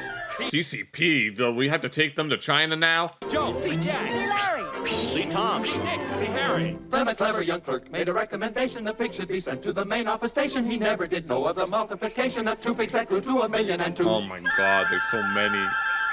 Flannery loaded the pigs in crates, in boxes, bags, and sacks. He filled 600 boxcars up, according to the facts. After loading all the pigs but 2, and looking weak And then they just wan, keep doing the hanky. Flannery turned to the pig. Story being one should all up easy. Pause to the gut worse. I don't know and what. said, You've begot and begot. Now, begone! They did it in the air. It's okay.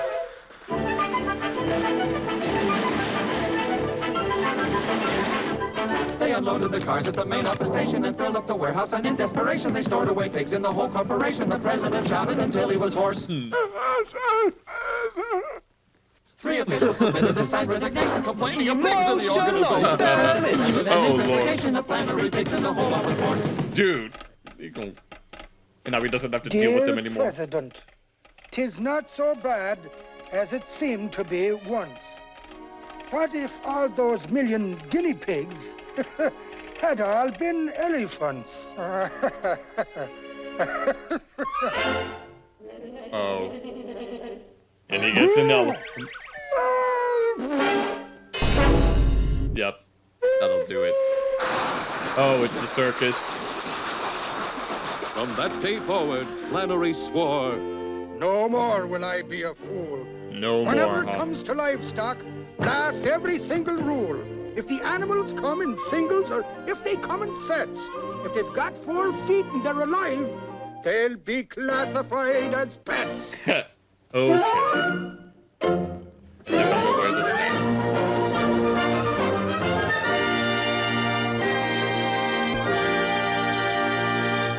Alright, that was charming. We got a little dancing. Ugh, I really need to practice using this soundboard so that I do it at the appropriate time. I just have to remember what to do and where. Alright, I hope everyone is doing alright tonight. We have quite a few people. I'm so excited. I thank you all for joining me on this pleasant, well, where I am, it's like Tuesday morning. But I do actually want to... I don't have the time to translate that, but I do want to go ahead and move on with this video that I wanted to get to about, yes, Southeast, UPA from UPA, okay. The Southeast Asian racism and Balkan racism are almost identical. I know that, Bunda mentioned, what was it called? Yeah, living ironically in Europe, and this is definitely the type of video that he would make, but this is, oh, sloppy Morse code. Well, yeah, but I don't know what it says. I do want to get into this, and maybe I'll be able to make better use of the soundboard with a video like this. So let's go ahead and see just how similar Southeast Asia is to the Balkans, because knowing Southeast Asia being very, very ethnically diverse, even though it's like only a handful of countries that exist there, I can imagine that there'd be at least some form of tensions. Hi, I'm just a fat little Asian man, and this is a video that I made. Pretty much just trying to make sense of Asian racism. Oh, honestly, I remember seeing that before. I thought it'd be fun to talk about, and just kind of uploaded it without much thought. Sounds like me. To my surprise, a lot of people watched it. Well, yeah, it's about... and the comments sparked some interesting conversations and experiences. We have racism within borders, yeah. About racism. But there was one topic that consistently popped up in the comments. Let's celebrate our differences. Balkan racism. And yeah, I wasn't familiar with it at all. Oh, I'm quite familiar with Balkan racism. I've seen it many times. If this Balkan racism is anything like, or even bigger than Asian racism, oh lord, naturally I wanted to learn more. How do you know so much about foreign history? Okay, I'm not. The more I researched, the more I Balkans felt this IRL. sense of deja vu. The mentality of we may hate each other, good lord, but are united in our dislike of others. Yeah, pretty much. Seemed oddly familiar, like a distant cousin. And then it hit me. Asia's most competitive racism server, Southeast Asia. Now, some of you might be thinking, what could the Balkans and Southeast Asia possibly have in common with each other? Quite a lot, actually. When they're separated by roughly 10,000 kilometers with completely different histories, cultures, and languages. Trying to find meaningful similarities sounds pretty dumb. And okay, yeah, they aren't exactly the same, but you'd be surprised how similar they are. Nah, sure. The over-the-top relationship of how everyone manages to both hate and be each other's best friends at the same time. Yep. The loudest, longest nationalistic fights about everybody. Oh, yes, I did notice that the YouTube layout, or this video layout changed a little bit. Trying to prove how their ancestors... Oh, good lord, no, I've seen all of... I've seen plenty of examples of all of those. Everybody else's Neanderthal predecessors. Jackal, You really shouldn't be saying that. Wait, no. Wait, that's the wrong one. This is the one that I want. Yes. Your social credit has gone down 1 trillion points, and now it's time for you to go. Each region even has countries with similar positions too. Bulgarians and Macedonians fighting is like Malaysians and Indonesians. Oh, good lord. Nobody cares except for the two parties involved. Yeah, I've only used Reddit for like informational purposes. Slovenia and Singapore just count money while everybody is fighting. Oh yes, yes they do. While Montenegro and Brunei never get mentioned. Yeah. The most interesting thing for me is that even with all this fighting inside, they are best friends out of their own regions. Yep. Like peak friend groups in Germany consist nobody. People no, you'll find like people from like what, Albania and Turkey talk about how good their countries are in Germany of all places. Of at least 3 different Balkaners, and I've seen Thais and Cambodians be best friends in South Korea. Alright, good night. So, how did this unique form of racism develop in such different backgrounds of the world? Well, it's because they share a similar history. Yep. One filled with diverse ethnic and religious relationships, thousands of wars and historical conflicts that make the Geneva Convention look like Medea's if you never signed it. While the intense racism in both the Balkans and Southeast Asia might be peak Bulgarian male in exchange student from Bulgaria. Isn't this are you sure we aren't confusing them with Slovenians? You got oh my god, you guys are crazy. A little heavy for some. Don't worry. As someone recently after Balkans IRL enlightened by both the rich intellectualism of Southeast Asia and the Balkans, let's embark on a journey to understand racism in these regions together, and how racism might actually bring everyone closer to each racism, no. They're just like the Romans. They hated everybody equally. Other. Let's start by introducing the Balkans. Yep. Albania, Bosnia and Herzegovina. Oh my god, I've seen that Bulgaria, Croatia, Greece, Kosovo, wrong map. Montenegro. No, the sleepy. North Macedonia, Romania, Serbia. Yes. Slovenia. We gotta have that for Slovenia. And Turkey. Together, they make up the world's most alcoholic family. Yes, what was it? Rakia? Yes, Rakia has basically a staple drink. It's basically a staple drink throughout the Balkans. Like most alcoholics, they're really what the fuck is a drinking age? Bruh.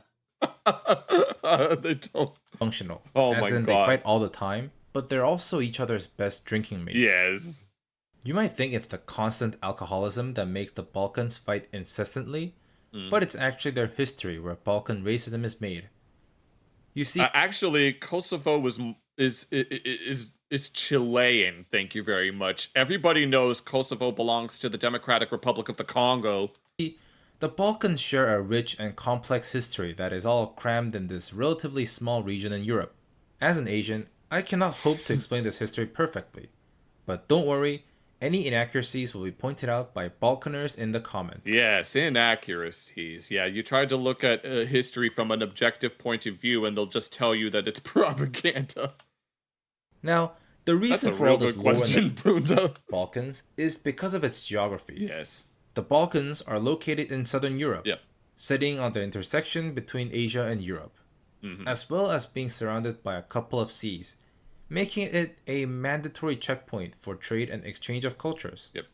Acting as the gateway to Europe or Asia wasn't always just trade and cultures, though. It also filled the Balkans with many wars and conflicts. Here's just a few. Greece versus Persia, East and West Rome, the Mongol invasion, Byzantine Empire and the Ottoman Empire, both world wars. Yeah, the Balkans have been through a lot. Yes, they have. All this fighting and trade caused a constant movement of people, shaping the region to be the crossroads of many cultures, I am Albanian. Cities and religions. All this complex and diverse history makes it difficult even for peak Balkan intellectuals. Did you have any accredited sources? No. My source is I made it the fuck up. To come to a perfect understanding of their own history. This is why one of the biggest parts of Balkan racism is basically fighting about which country's ancestors came first and No spread shit. civilization to the other Oh my god, these fucking... barbarian cavemen in the rest of the Balkans. These are so obscene. For example, Bulgarians say that they taught everyone how to read. Oh, right, because, yeah, Saint Cyril, right. Serbs say they are responsible of bringing Byzantine culture. Really? Are you sure it's not Are you sure Byzantium isn't the one that already did it? Turks claim about how food in the Balkans is actually all Turkish. And Greeks talk about how Ataturk is Greek for the millionth time. How is Ataturk Greek? And the list goes on. Nap if you love Montenegro. I think Jackal's about to sleep, so I guess he's Montenegrin now. Now, a few thousand miles around the globe is Southeast Asia, where you can meet the ASEANs. Brunei. Okay. Oh, Lord. Cambodia. Indonesia. Oh, freaking... Oh, the freaking... protests happening in, like, Indonesia and Nepal, and they're waving freaking One Piece flags of all things. Laos. From the ocean? What ocean? Malaysia. Myanmar. What the hell? Who were the... The Philippines. Oh, Lord. Singapore. Crazy rich Asians. Okay. Thailand. Oh. Yeah, we gotta have that again. The average time, man. Vietnam. And what the hell is this Lorax looking ass doing here? Freaking Timor-Leste. They're not as alcoholic as the Balkans, probably not, but they're just as dysfunctional. They have a we hate each other equally. Someone else. So we're the only ones allowed to bully each other dynamic going on as well. Their geography is pretty similar too. Like the Balkans, Southeast Asia is also the intersection that connects huge civilizations. No, I think my avatar was in the way. It said that they're not big fans. Together. On land, they're bordered by China and India. Yeah. While through sea, they act as... The thing about, like, Southeast Asia, it has a lot of influence from both India and China, and Singapore is the embodiment of that. The maritime gateway. Oh, you've been to Europe Thailand? That's cool. Naturally, the region became the... Oh, wait, no, you've been to Thailand. You've been to Thailand. I don't think I want to go to Thailand. center of global trade routes for centuries, also acting as the... do you prefer Slovenian femboys instead? ...migration hub in Asia. Many trade-rich countries like the Khmer Empire and the Srivijayan Empire emerged from the mix of cultures, religions, and people from around the world. Of course, getting rich off trade meant that everybody else wanted to control over the region. Yeah, the Straits of Malacca were pretty important in terms of trade between, not even just between Asian countries, but even with Africa and Europe and the Middle East as well. To get rich off themselves. Not only did ancient kingdoms constantly fight each other, China and Indian dynasties, Islamic sultanates, and... Oh yes, I think I remember Shiwan showing a picture of that. Europeans constantly took turns dividing, conquering, and redrawing borders. All this chaos made the region extremely diverse, over several hundred ethnicities. Yeah, people tend to underestimate just how large these islands are. Like when you look on, say, a Mercator map, or any 2D map in general, the Malay archipelago doesn't even look that big. But when you superimpose the actual size and compare it to the U.S., Indonesia spans between like California to Maine. These islands are a lot bigger than you think. And considering how like tropical they are, they have a very, very high population. As you can see, over 670,000 people. Languages live side by side with all four major religions present. Yep. Much like the Balkans, a big part of Southeast Asian racism comes from debating which pristine culture... Is that the Philippine flag? I don't remember. ...civilized the rest. Vietnam and Cambodia fight about who saved whose country all the time. Filipinos will claim they're the world's most powerful race. I mean, they have guava juice, if you guys know who that is. While constantly watching some white girls' OnlyFans. Laotians hate Uncle Roger because Lao food supremacy. Who's Uncle Roger? And Timor-Leste is here. Timor-Leste, yeah. East Timor. The word Timor literally means east, so the name of the country is literally east. Somewhere? It's just there. Now, some of you doubters may be thinking, does that mean the Balkans and Southeast Asians are just confused about their chaotic history? And first of all, if those kids could read, they'd be very upset. Knew English, you might start coughing in 3 days. And secondly, no, it's because both the Balkans and Southeast Asians are very, very nationalistic. Right, I can imagine. The United States. It's the United States off Albania. Not of Albania, but off Albania. Just go on their League of Legends lobbies and you can find out yourself. Okay. Nationalism is the biggest reason the Balkans are a big meme in the world today. Yes, they are. It could be the same for SEA. But, I don't know what that but says. But nobody understands their languages, Rip. I've already told you that both the Balkans and Southeast Asia have been through a lot of conflicts due to its location being stuck between massive civilizations. All the chaos from fighting and conquering meant that there was usually multiple empires that controlled different parts of each region.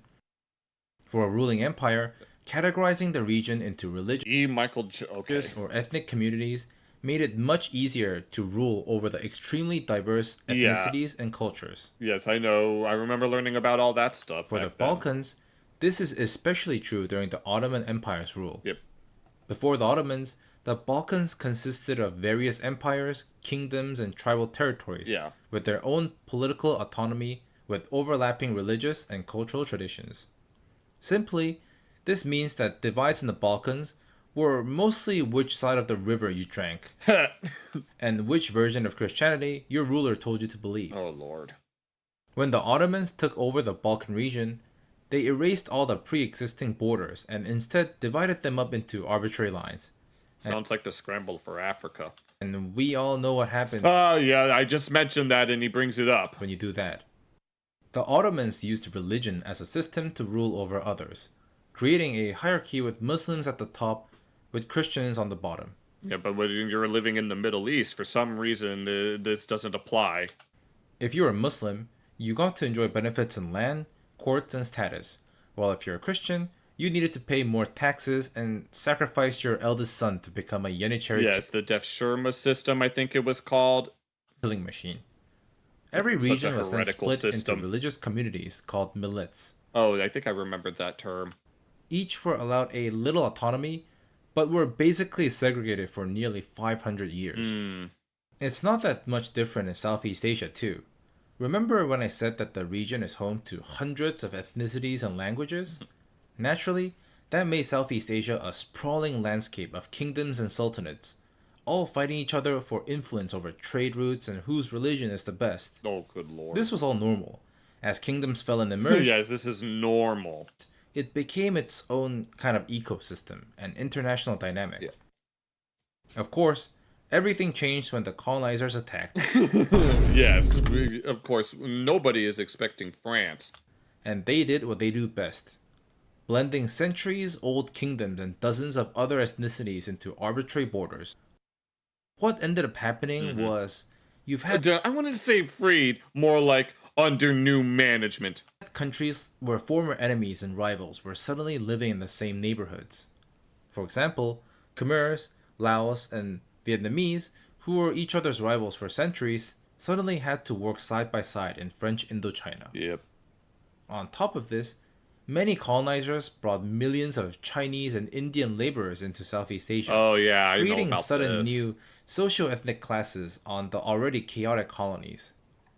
Another colonizer classic was to favor certain ethnic minorities if we don't count Belgium. Bruh. Yeah. To colonial elites to fuel resentment Just and as prevent unified resistance. Divide and, well, this isn't even divide and conquer. This is unite and conquer. Some examples are Indian migrants were used as police for the locals and Muslims in British Malaya. Or like how the Karen minority was given exclusive Karen minority? There's no way that's what it's actually called. Military ranks over the Burman majority in Burma. In American terms, this would be like if you colonized Chicago and forcibly made people from LA and New York live as roommates, then brought over it's a big city. I'm pretty sure it's already like that. British and French as laborers while making Canadians rule over everybody. Oh, so that's what... Okay. As colonial powers became weaker though, all the segregation, unequal social structures, and resentment fostered over the years exploded out into nationalist movements. Mm-hmm. Nationalism was indeed the natural response when your country is being taken over by a foreign force. However, even after their long-awaited independence, these newly emerging nations went through excruciating post-independence periods, just trying to piece together fragments. You belong to... Yes. Freaking... And they all want to speak to your managers. ...in countries and systems. What usually ended up happening was just a lot of war, corrupt governments, and inhumane massacres. Oh, jeez. Emotional damage! What was it? What was it called? The... Something Rouge. I'm drawing on a blank on it. Khmer Rouge or something like that. Yeah, Khmer Rouge or something like that. All that stuff. I distinctly remember learning about that in high school. Most post-colonial governments just went for the true and tried strategy of exploiting ethno-religious divisions to solidify their power, aka making policies that benefit the majority group and nationalism to gain their support. Most of the time, leaders would exploit... Pol Pot, yes. I think... No, I remember. I think it was in... Yeah, it was either in middle school or high school. We watched a documentary about the wars happening in Southeast Asia. And there were... Yeah, Khmer Rouge, yes. Yeah, I remember watching a video where a living relative of Pol Pot tried to be interviewed by the documentary, and that relative wasn't telling them anything about what happened behind the scenes. With the us vs them mentality by portraying neighboring countries and minorities as national threats. In Europe, the entire 20th century was just pure chaos, especially for the Balkans. The Ottoman Empire's grip on the Balkan states was loosened, with many states fighting for independence in the Balkan Wars. Yep. That independence came at a cost of entire borders being redrawn completely, forcibly relocating entire populations. Sounds like what happened with India and what would eventually happen with India and Pakistan. It didn't help at all that both world wars had completely devastated the region. Yes. With mass atrocities committed... Oh, good lord. I'm not gonna read this out loud. ...by fascist puppet states. You did what? After all that disaster, the Balkans took a short intermission, where there was a period of peace, united as Yugoslavia by Joseph Tito and communism. After Tito died, though... All our cultural differences are irrelevant under Tito. And then he dies, and then it's like... It wouldn't take much for everything... Oh, I remember watching this video about some old-timey amusement park called Yugoland, where a bunch of elderly Balkaners go to reminisce about Yugoslavia. ...to just fall apart again. And surprise, surprise, leaders turned to nationalism yet again for power. Yeah. Only this time, escalated tensions would explode into the Yugoslav wars. Ustaše? It was more or less a bloody contest to see who could ignore the Geneva Convention the most. Yeah. I also remember learning about the Balkan Wars in high school, I think. With many battles and genocides. Oh, good lord. Yeah. All the fighting, dead people, broken homes, and genocide created massive displacement and deep mistrust, splitting up the region even more. It made sense for leaders to... I'm so sorry for... No, yes, I remember seeing this exact meme at some point. ...integrate nationalism into education, diplomatic, and... To petition to what? Why the hell would I want to bomb any country? God damn it. ...economic policies, as they were just so widespread in the region. Such policies made it more difficult for reconciliation, and nationalism and racism it didn't happen and they deserved it. Was more encouraged at the time. The 20th century was also a disaster in SCA, with colonizers changing from European to Japanese back to European it kept going back and forth. The post-war was extremely chaotic, as newly independent states struggled to rebuild from the ashes of World War II and decades of colonial rule. It's the same old story. Different groups competed to fill the power vacuum. Most used radical ideas of nationalism, attempting to stabilize and unite a fragmented country. Malaysia, Indonesia, Myanmar, Philippines, Cambodia. Yeah, I know what happened with Serbia, so all of we learned about that in high school, so yeah. With all this instability going around in Southeast Asia, the region became a kind of breeding grounds for Cold War conflicts, where ethnic divisions... We learned about the concept of how the Cold War was a series of proxy wars. Kind of merged with ideological ones. Addition of major powers as patrons led to local disputes being further amplified. You'd be radicalized too if most of your neighborhood was bombed into the ground, genocides in your next door neighbor, and border skirmishes still going on to this day. Indonesian communist leader Sukarno launched a war in the region because he was convinced that Malaysia was created to kill Indonesia. After his regime failed, Indonesia then spent their time massacring their own ethnic minorities instead. Myanmar went into its own disaster, where Buddhist nationalists led the ethnic cleansing.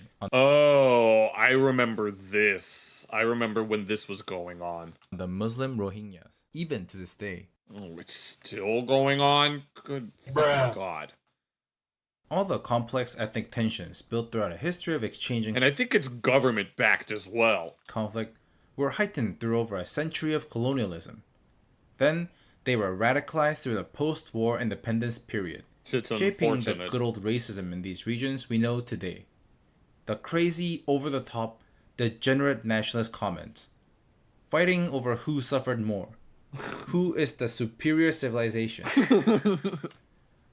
Pointing which country is a NATO or a Chinese sellout. Loving atrocities and denying war crimes. Yep.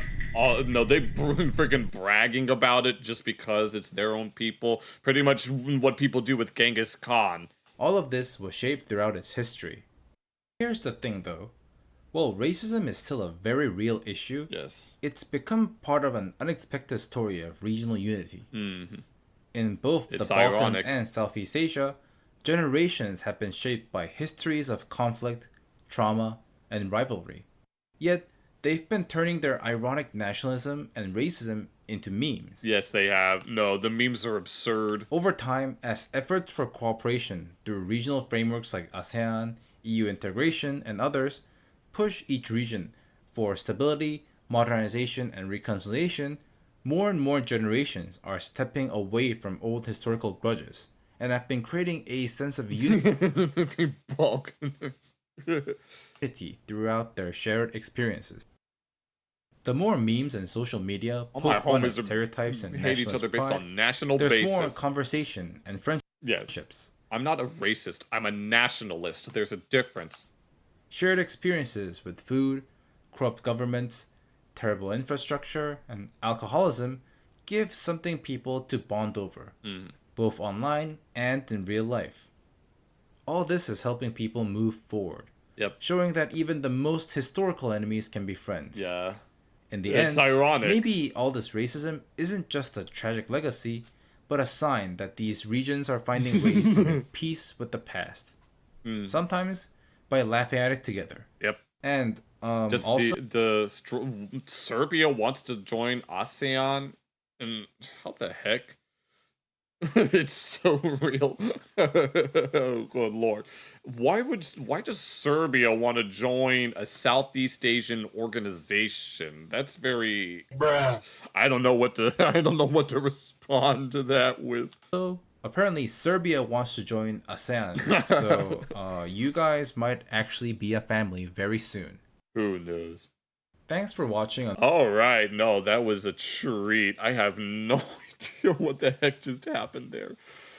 Alright, we're gonna leave that. We might even watch the other video that he made earlier, the one about just Asian racism. But I'm going to be right back, and then when I do, yeah, they wanted to be in, and they told. Okay, so Serbia wanted to do something like that. Well, I'll be right back. So enjoy the cute little bubble transition.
Alright, I'm back.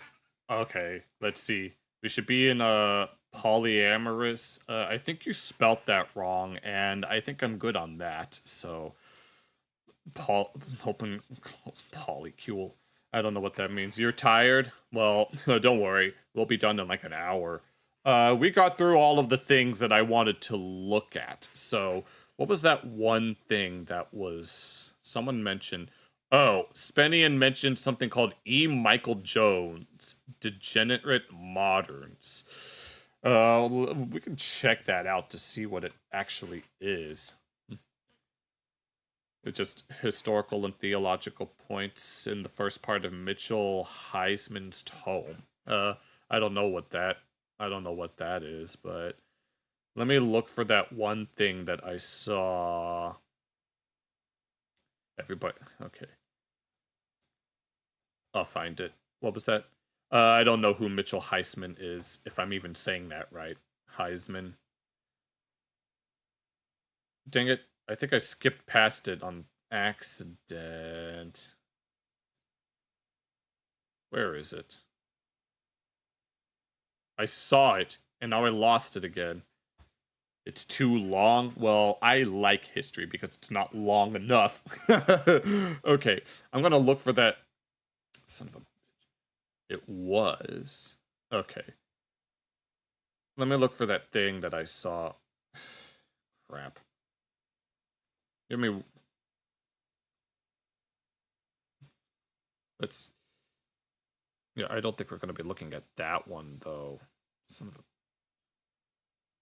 I saw it, and then I lost it. This is embarrassing.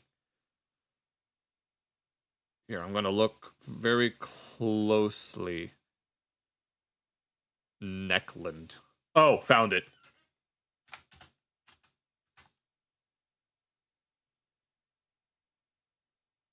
Oh, this is... I don't know who this is.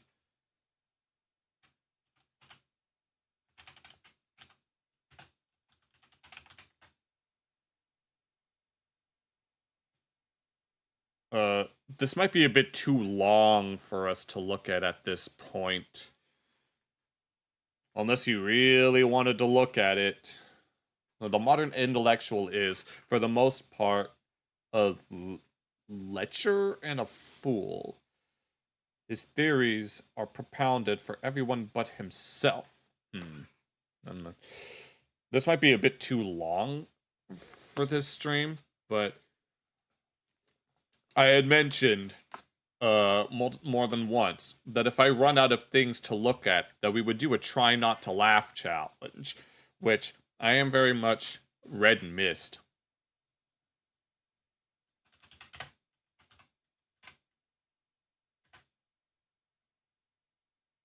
Do you mean the...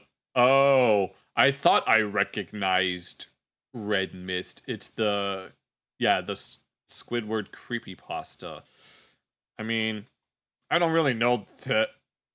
Oh, this quote-unquote full episode of Red Mist. I mean, I know about this creepypasta, if this is what you were talking about. Let me go... This'll make... I just want to make sure that this is what we're looking for. Here, let me make sure that everybody's doing okay. Alright.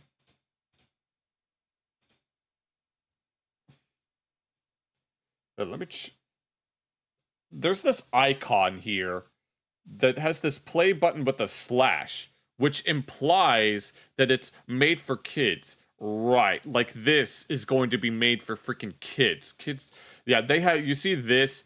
They included this in an official SpongeBob episode, but they eventually changed it so that it turned into something else instead, because, yeah, Nickelodeon wouldn't want kids looking up a creepypasta. But yeah, I've never actually... Yeah, I think I remember vaguely seeing some clips of it. Alright, let's go ahead. It's this is gonna be a trip down memory lane, isn't it?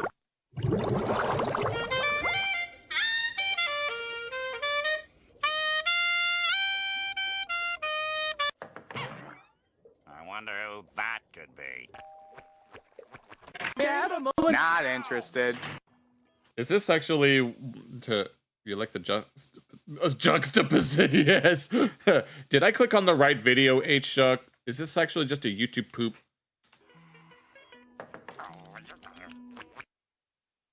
The red mist is coming.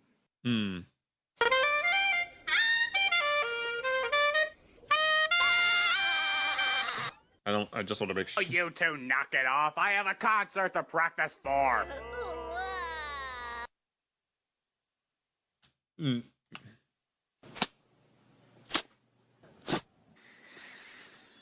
What's going on?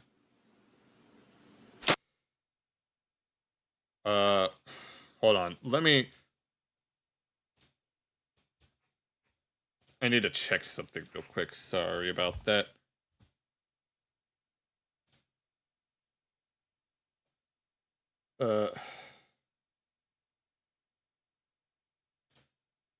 Oh, you don't... Because I'm pretty sure this isn't what red mist actually looks like. I think I distinctly remember what it's supposed to look like. And I don't think that's what it is. Here, let me check this. No, this is what I mean when I... Oh, maybe it is this one. No, I distinctly remember what it is that red mist actually looks like. I distinctly remember it, but it's been so long since I've seen it that it might be kind of hard to remember. I mean, we could look at the top one. This is a playlist, though.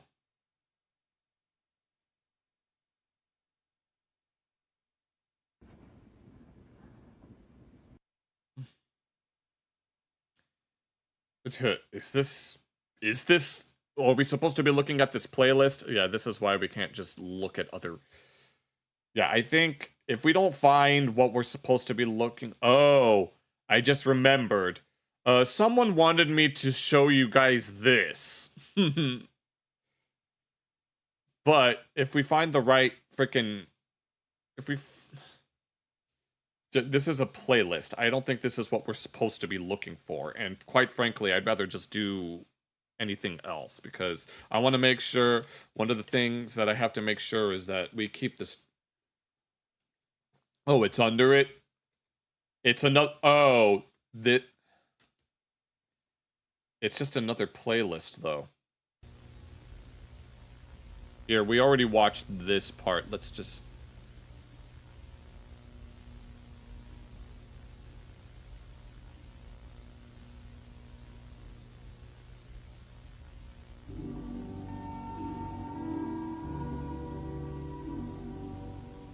No text.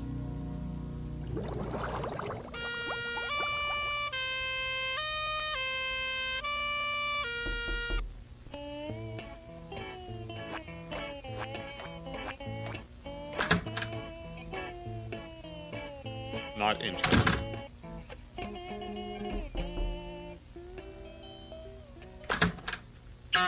There's no voice. I'm kind of confused by what this... I don't think I can comment on this because unless we're watching unless we're gonna watch a documentary video about it, I don't think I can really comment on any of this. Oh Lord. Yeah.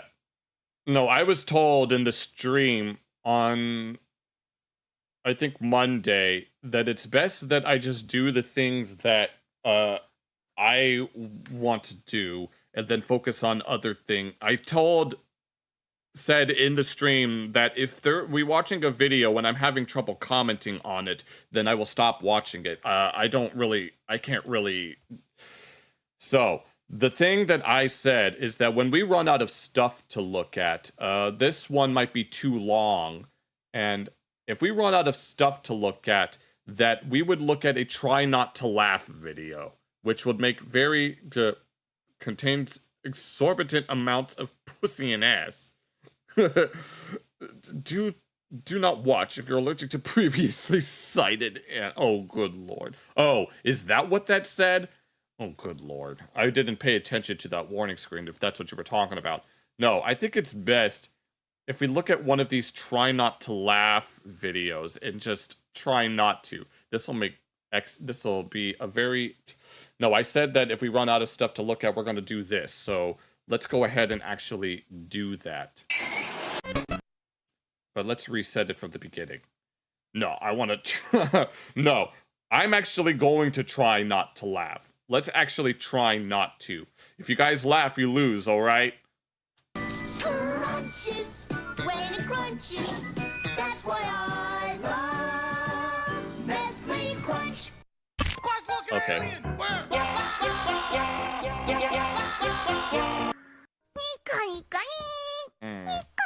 I'm having trouble not smiling when I'm not going to laugh. Imagination is demonic.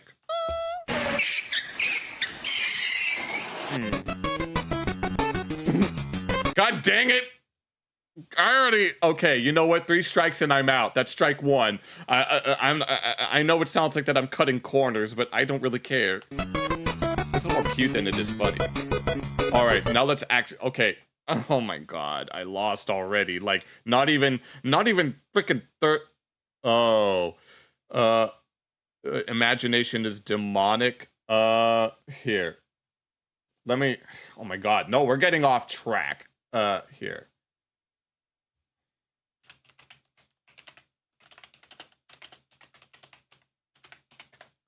Not demonics.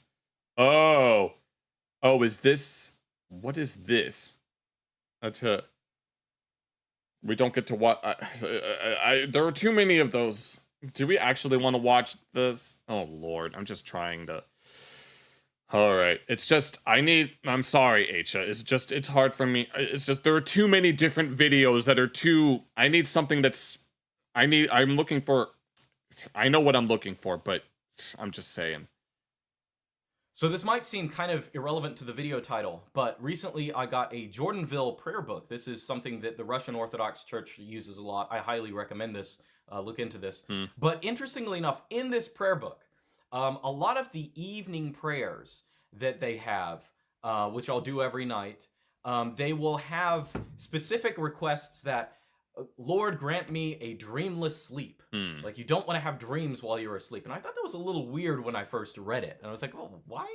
What's so bad about dreams? I don't know. I just have inane liminal Bucky's core dreams. What's the problem with dreams? I've already mentioned the types of dreams that I have, so... Dreams. Well, the reality is, and this is a narrative I've never heard in my life. I had never heard anyone suspicious of them. And not just of dreams. Really, the Orthodox are more widely suspicious of all imagination. They're suspicious of any time where your mind is passive, when it is a target for, you know, demonic or, you know, carnal influences, any of that kind of stuff. And this actually makes a whole lot of sense, right? And I've come to... Probably. It's changed the way that I look at a whole bunch of things. Now, let's be specific about this. So, firstly, let's just say dreams are part of a larger category called imagination. Okay, just maybe you have less control over dreams. I don't know. Okay, I've only ever had one lucid dream, and it didn't even last that long. Who cares? That's for another video, right? So in terms of imagination, imagination is actually where a lot of bad habits come from. So right off the bat, like, everyone knows, like, oh, like sexual fantasies, things like that. That comes from imagination, right? I've said imagination actually before that I definitely think it's the case that when, like, teenagers or whatever, they start watching pornography, I don't actually think it's because they're just young and sexual and hormonal. I don't think that's the case. I actually think what causes mass consumption of pornography and stuff like this nowadays... Suicide, we could look at that. ...is because kids are freaking bored. They don't have anything in their time to do. Like, they're sitting unsupervised. Thankfully, I've never really been bored throughout my teenage years. I always had something to do. With the computer for, like, hours on end in a lot of cases. Yeah, guilty as charged. Just looking at YouTube videos all day, or at least playing games all day. Cell phones. And so, like, that sometimes happens. Have an appraisal organization system for video recommendations. Well, we have been doing that, but I've been told to get through my videos before we actually get to others. Plus, when it comes to, like, at the beginning of the streams, there may or may not be as many people to recommend videos, and in other cases, they might not have any videos to recommend, so it kind of just depends. Happens not because initially these kids are looking for this kind of stuff, but because it just happens to them because I can sit here and think about what I want. I can kind of be this passive consumer of whatever happens to come to me, right? And that actually is where I really think this kind of stuff comes from. Like, people don't get into this abnormal sexual stuff.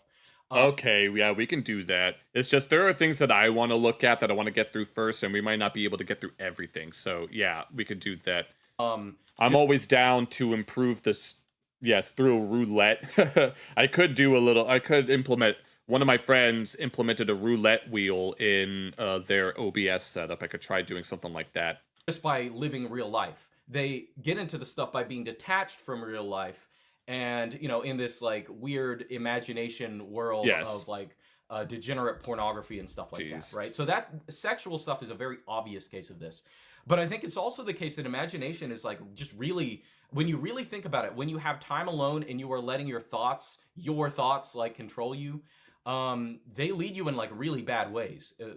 I've never really had those kinds of thoughts. I mean, whenever I imagine things, I imagine very mundane things more than anything else. Think about this, like, when you're thinking about other people, right? That is the time when you really, like, you overanalyze people's personalities. You find faults in them. It's a place for you to be prideful about yourself because you're comparing yourself to other people. I don't usually feel that way. Granted, yes, I have thought about other people and some things that they may have said and done, but I never really... I've gone on record saying that I don't really like boasting about myself. I really don't. And, in real life, in a lot of cases, you're not going to reach those conclusions if you're in a constant rapport with different people. But if you are in this imagination world, there are a lot of cases where you can kind of make these mosaic representations of people that aren't really... They might be 95% accurate, but that 5% accurate is always going to be kind of, I don't know, against... It's always going to work in your favor. It's always going to be, like, arrogant or a prideful way of looking. Yeah, that's why I haven't really gotten into... I mean, no.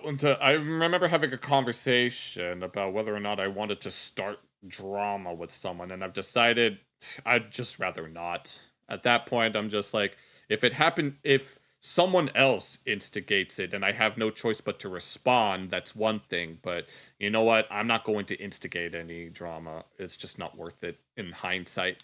People. So I think it's really harmful. Gossip is a harmful thing, and even gossip with one person when you're, like, thinking about what people are doing. I think that's something that, I don't know, I've tried to cut out, and I think other people should as well. But even more than that, even when it comes to, like, productive things, like, this is where they really get you, right? And again, like, to the Orthodox, this is, like, when you're in a state of imagination or when you're, like, when you can have all these kind of dreams and stuff. My definition of drama is when you talk shit about other people and you either make stuff up or you try to expose them for something. I mean, like YouTuber and streamer drama, that kind of thing. That is always you being kind of spiritually passive, and you can be influenced by demonic forces or, like, just your carnal impulses, right? By your passions. You can be influenced by them a whole lot more easily than otherwise. Yeah, but as I was going to say, that. Like, one of the worst kinds of, I don't know, one of the most counterintuitive things is that I think that a lot of times, if you have some productive goal and you end up fantasizing about it too much, you will end up not doing it at all.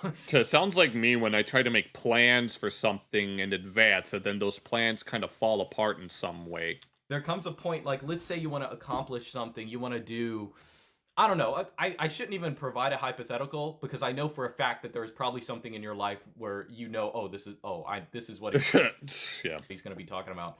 But let's say you have some specific goal that you want to accomplish. I'm not going to comment on that, so don't worry about it. And so you plan it out, right? You spend too much time planning it, and you start to enjoy it. Yeah, whenever I do things these days, I just do them on the fly. Like my soundboard, I just did it on the fly. I wasn't planning on making it. It just sort of happened. That planning, you start to enjoy. You're really you're thinking of all the scenarios that can happen, and instead of actually acting on this, you find so much pleasure in thinking about it that you don't like the pleasure of thinking about it becomes greater than the actual desire to do it, and you end up not doing it. And that's kind of an ironic thing, and that can happen in a whole lot of domains, not just like productive things that you want to accomplish, but also social things. Like you can one thing I think when I was younger, I used to do this a lot. I used to like act out conversations with people in my head. I do that all the time. I do that all the time when I'm at work. I don't know, like that's kind of a weird thing. I really don't do that anymore. I just kind of, I don't know, but maybe I do a little bit. But that's another thing. Like people will imagine scenarios in their head and they'll forget that, oh, like it's not, the imagination is not the real part, right? I mean, the world, we are in a totally bizarre hyper reality. It's really a hypo reality because like this whole, all this internet stuff, it's like, it's fake. It's not real. Twitter is not real, everybody. Remember that. And a lot of people seem to think that like their imagination or the internet is somehow realer because people are living in imagination more and more often. But that's not the case, right? So what I'm trying to get at is this just totally changed my perspective. It's just a little thing, and you can look up. A lot of Orthodox people talk about imagination and dreams and why you should always be suspicious. And this is actually a big difference. I should add, this is a big difference between, I guess, the Protestant upbringing that I got growing up, right? Because there's this sense where, like, Protestants tend to, especially like lower church, we're talking about like Pentecostal people or something like that. They have a tendency to like divinize or like deify their own thoughts. Like, if this thought came to my head, it must be God. I mean, I've gone on record saying that I have rather prophetic dreams that manifest in some way in real life, but I wouldn't say that they're divinely inspired. Is incredibly wrong and incredibly blasphemous, because most of the time the thoughts that come to your head, they're just inane or they're frankly just bad. And that's a suspicion that the Orthodox have of all this kind of stuff, and kind of puts them on a separate ends of a spectrum from a lot of this. So I think it's important to be suspicious of thoughts. And I will just say, for purposes of my YouTube, me putting up videos on the internet, I will say there's a sense in which, I notoriously, and this is probably a bad thing, on occasions I will get annoyed by people on YouTube. I think that realistically speaking, and I'm sure lots of you guys will agree with me, there are lots of people who watch this channel who are freaking weirdos. And like the whole, I don't know, there are a lot of times I just get uncomfortable with like doing videos and stuff like that. But realistically speaking, in the same way, I cannot let my own emotions, the things that pop into my head that are like, oh my goodness, this is so cringe. It's no kind of bad for me to let that get in the way of me doing stuff, realistically speaking. I know, like, I think I try not to have a bad attitude on live streams when Yeah, and it's like, oh, so you mean like sleep paralysis, Aisha? Or, I don't know. I wanted to comment on what he said, but I got distracted by chat. Let me repeat it so I remember what he said. I know, like, I think I try not to have a bad attitude on live streams when I, like, start cringing at something stupid that someone... Oh, yeah. I mentioned to someone that I was kind of in a bad mood for very petty reasons, but I was able to cheer myself up anyway. And it's not most people, right? It's just like, oh my goodness, like, this guy is, like, falling for all this stuff, and, you know, a lot of times we get angry at people for doing things that we used to do, right? No kidding. That's the easiest thing in the world. So sometimes that happens to me. But either way, what I'm saying in this is that, like, your emotions are not necessarily a good guide to what is right and wrong. What is right might actually be very emotionally painful to do. It might be miserable when you act through it. And you can't take too much pleasure in just enjoying thoughts and following joyful thoughts, because that's not good, because you're going to be prideful, you're going to be lustful, you're going to be lazy, all that kind of stuff. So that's all I have to say. That's something I've learned in the past couple of weeks. See you guys next time. Okay, he hates... Well, that was kind of... I'm not exactly sure what... If you were to ask me how I felt about imagination, I think standing on the shoulders of giants. I don't know how to answer that question. But if you ask me how I feel about imagination, I think that... Personally, I think that a lot of things in this world are just inherently neutral, and it is up to us to figure out whether or not one thing is worth it or others aren't. honestly, I don't really know. Yes, creativity. I try to be. I don't know how to. And it's just, oh, I think I've had that happen at least once before, but yeah, it's like when people try to be like creative, yeah, I try sometimes. I mean, in Taoism, you don't try, you just let things happen, which is kind of what I do all the time. I try to just let things happen on their own. Like, I know I hinted that I wanted to make free-form discussions, but I honestly haven't gotten around to it because I want to be able to just do it naturally on my own. I know what I want to say and I know what I want to talk about, but at the same time, I also don't want to force it out. I need it to come out, I guess, organically, if that makes any sense, but I wouldn't say that imagination is just demonic. I try to see things in a very neutral light. Because I'm one of those people that tries to give like benefit of the doubt. And I'm also someone that tries to give second chances. Even if there are a lot of people that don't necessarily deserve that chance. And that's not to say that I'm not guilty of imagining bizarre things. But I'm not going to let those overwhelm me. And I'm not going to let anyone try to make me feel bad about it. But no, I mean, I wouldn't say that I'm trying to be, like, creative. I want to be creative with my streams, but streams, yeah. I want to be more creative with my streams, but it's kind of hard because you try to think of something and it might not necessarily work out. Like, I know I'm just testing out my soundboard, but part of me doesn't even want to use it because it takes too much time away from actually reacting.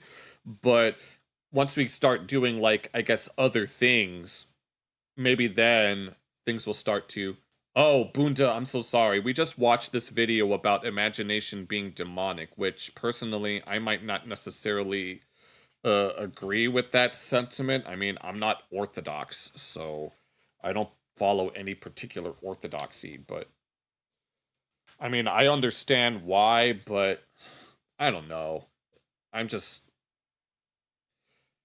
Alright, I think... it's 4:04. We could switch it over to just chatting for the next several minutes or so, unless we want to look at like one more thing, something short. We could do what? Oh no, I know what we can do. We can spend the remainder of the stream just what was it? Creating a suggestion session at the end. If we want to do that real quick. Alright. I hope everyone had a... I mean... Here. I know we didn't get to look at frickin' Red Mist properly. Save it for gaming streams. Well, to Dracula Flow. Let me actually look that up at least.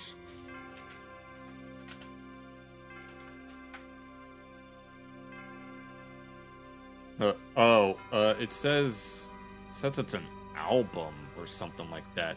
The soundboard for gaming. I mean, the thing is, I know that some streamers are like, it's nasty. I don't know if I want to watch it though, so I probably won't see it. I don't think it's something that would interest me. But regarding the soundboard, I know that there are some streamers like Internet City and Jewboy that use it whenever they're reacting to like memes and stuff. So I think it would be best if we saved it for something like that. It's just, I feel like that it might be a little bit too distracting for me. It's like you try to think of trying to use it at the correct moment. And sometimes I might miss the timing or I might hit the wrong button. I might have to get a dedicated like device for it, if anything. Like, Steam control... Am I more prescriptive or descriptive? Do you mean... do you mean in a linguistic sense? Because I know... Yeah, suicide mouse. Yes, I'm well aware of what that is.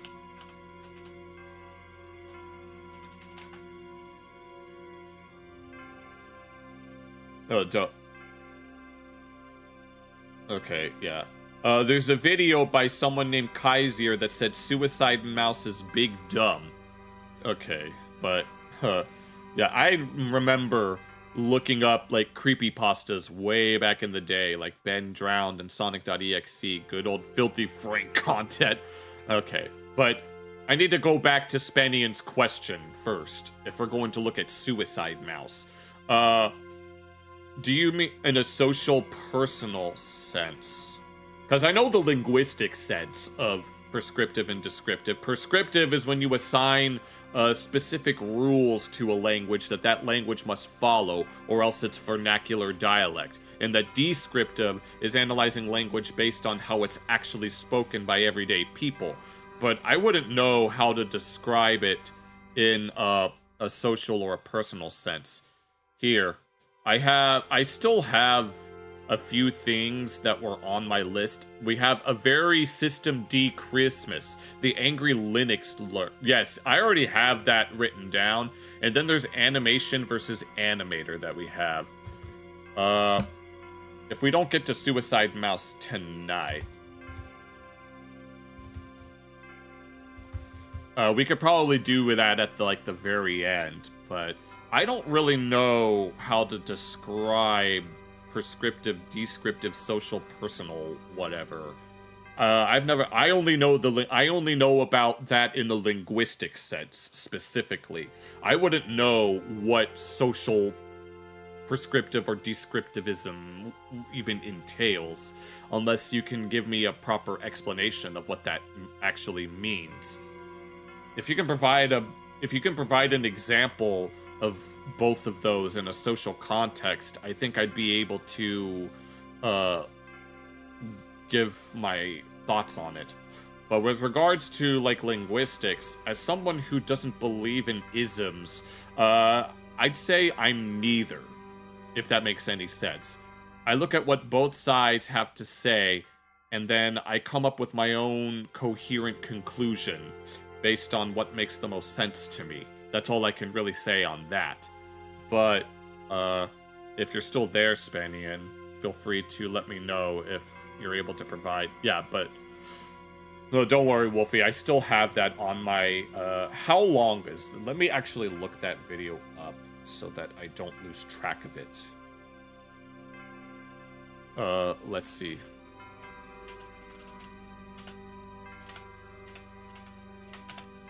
A very System D.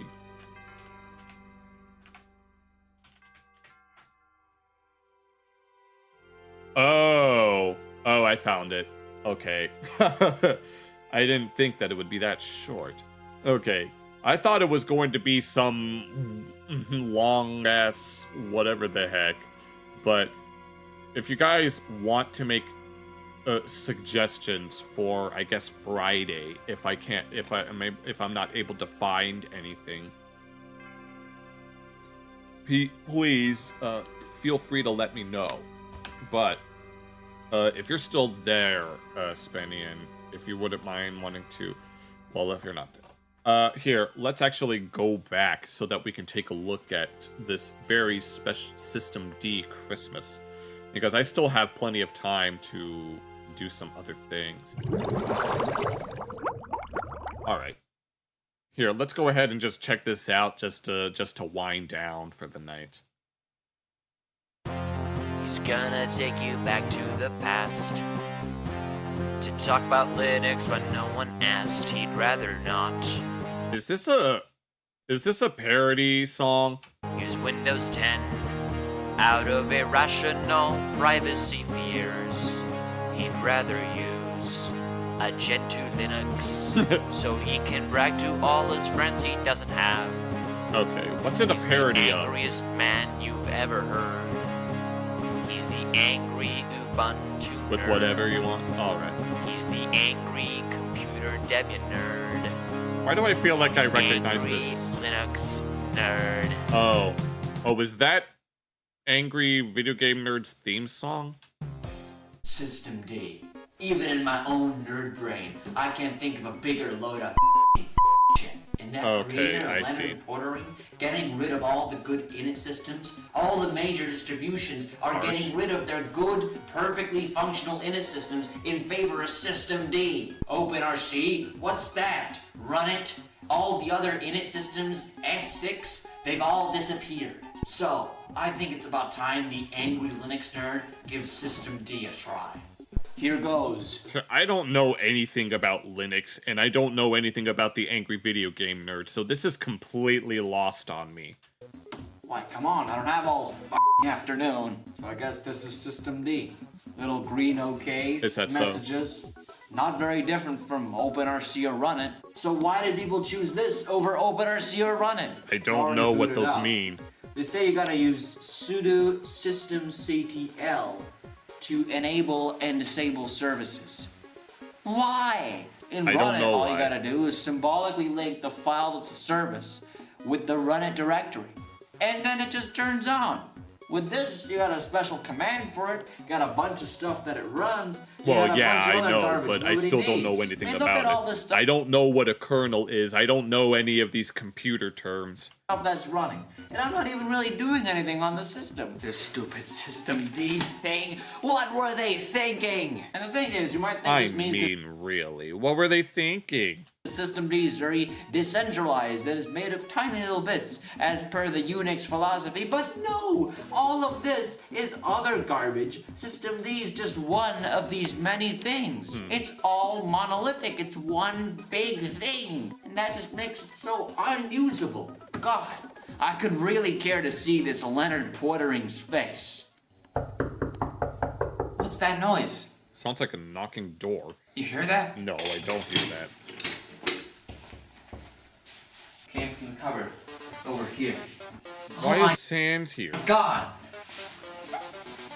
It's Leonard Pettering! You've caused me so much grief, Leonard Pettering. With What the hell is Leonard Pettering? your stupid system d. I've really had enough of all this garbage. It's time to take you down. Ah! Oh my God, Leonard Pettering! Half-Life Snacks. How long is Half-Life Snacks? It's just a pillow. Well, then where's the real Leonard Pettering? My God, he's still out there. He's still out there! I am Denchi. Hope you enjoyed this little clip of the angry Linux nerd. It's not something that I'm going to be continuing, but it was just a special little thing that I made for Christmas. I am planning to make more of these kind of 2009-esque videos, so please be sure to recommend. Okay, I have no idea what he was even talking about. Yeah. Let me look that up so that I can at least figure out how long it is. Half-Life Snacks.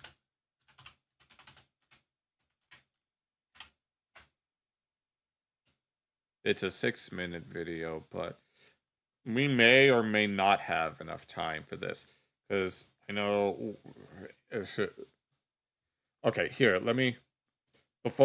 Maybe we could look at both of these and then we can call it a night. Let's look at this because H really wanted to.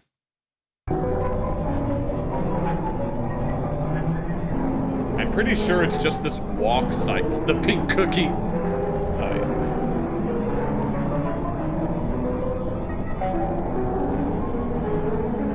I don't actually remember the story of Suicide Mouse, so I just know that it's a thing. I'm pretty sure it's mostly just this walk cycle. I know more about... I mean, we did watch that Ben Drown video, but I couldn't really comment on it because I was too busy looking at chat. So maybe I can look at chat while this is playing, just so H is satisfied. But yeah. At least we're gonna chill for a little bit. If this is all that it really is. The mysterious Mickey Mouse cartoon. Oh, and then the audio changes.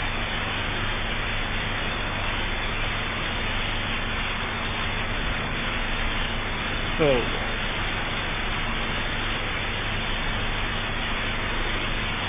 How long does this actually go on for? Let's just... I kind of just want to skip to the end so that we don't have to spend too much time on it. Because I see that there's this middle part that's all blacked out.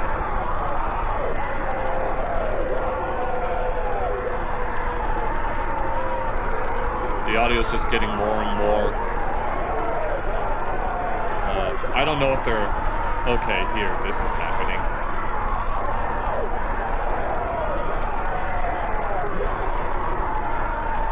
I probably should organize them. We might have to organize them based on a theme.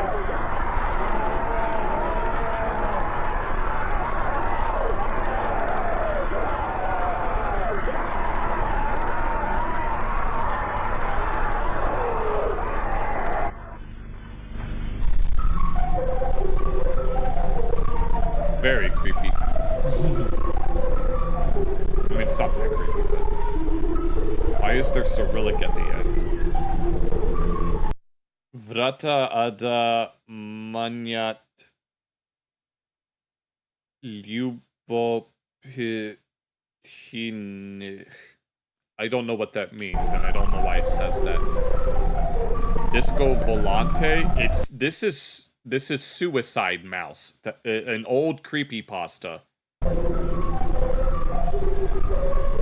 I probably shouldn't be saying suicide out loud because YouTube doesn't like that.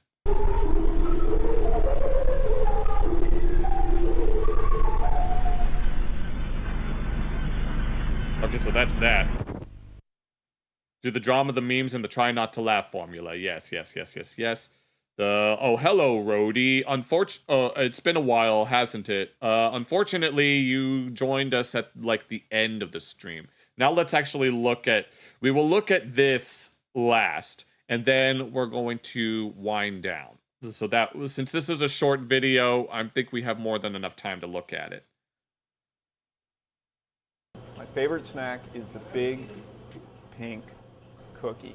Big pink cookie, huh? Valve was a company founded in 1996 by myself and Mike Harrington.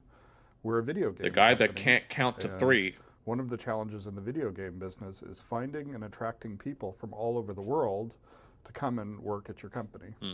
I started working at Valve in July of 1997.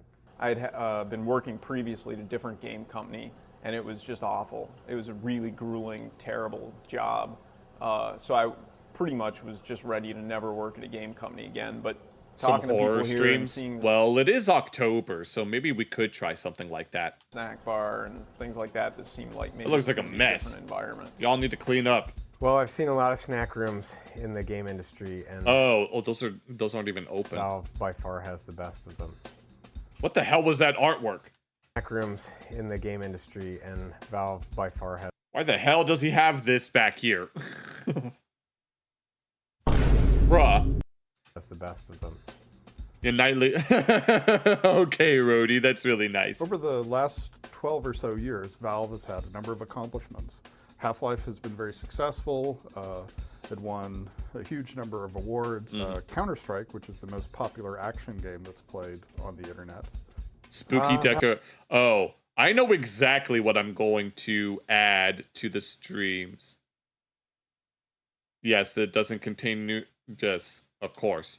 We should play Resident Evil at some point. But I'm going to have to find a way to either hook up... I either have to hook up one of my PS4 or something to the capture card, which I'm not even sure how I'm going to do that, or if OBS is even going to pick it up, or if I have to play it on the computer. Valve's first snack room. But no, I know exactly what hold on, let me check the calendar so that I know what...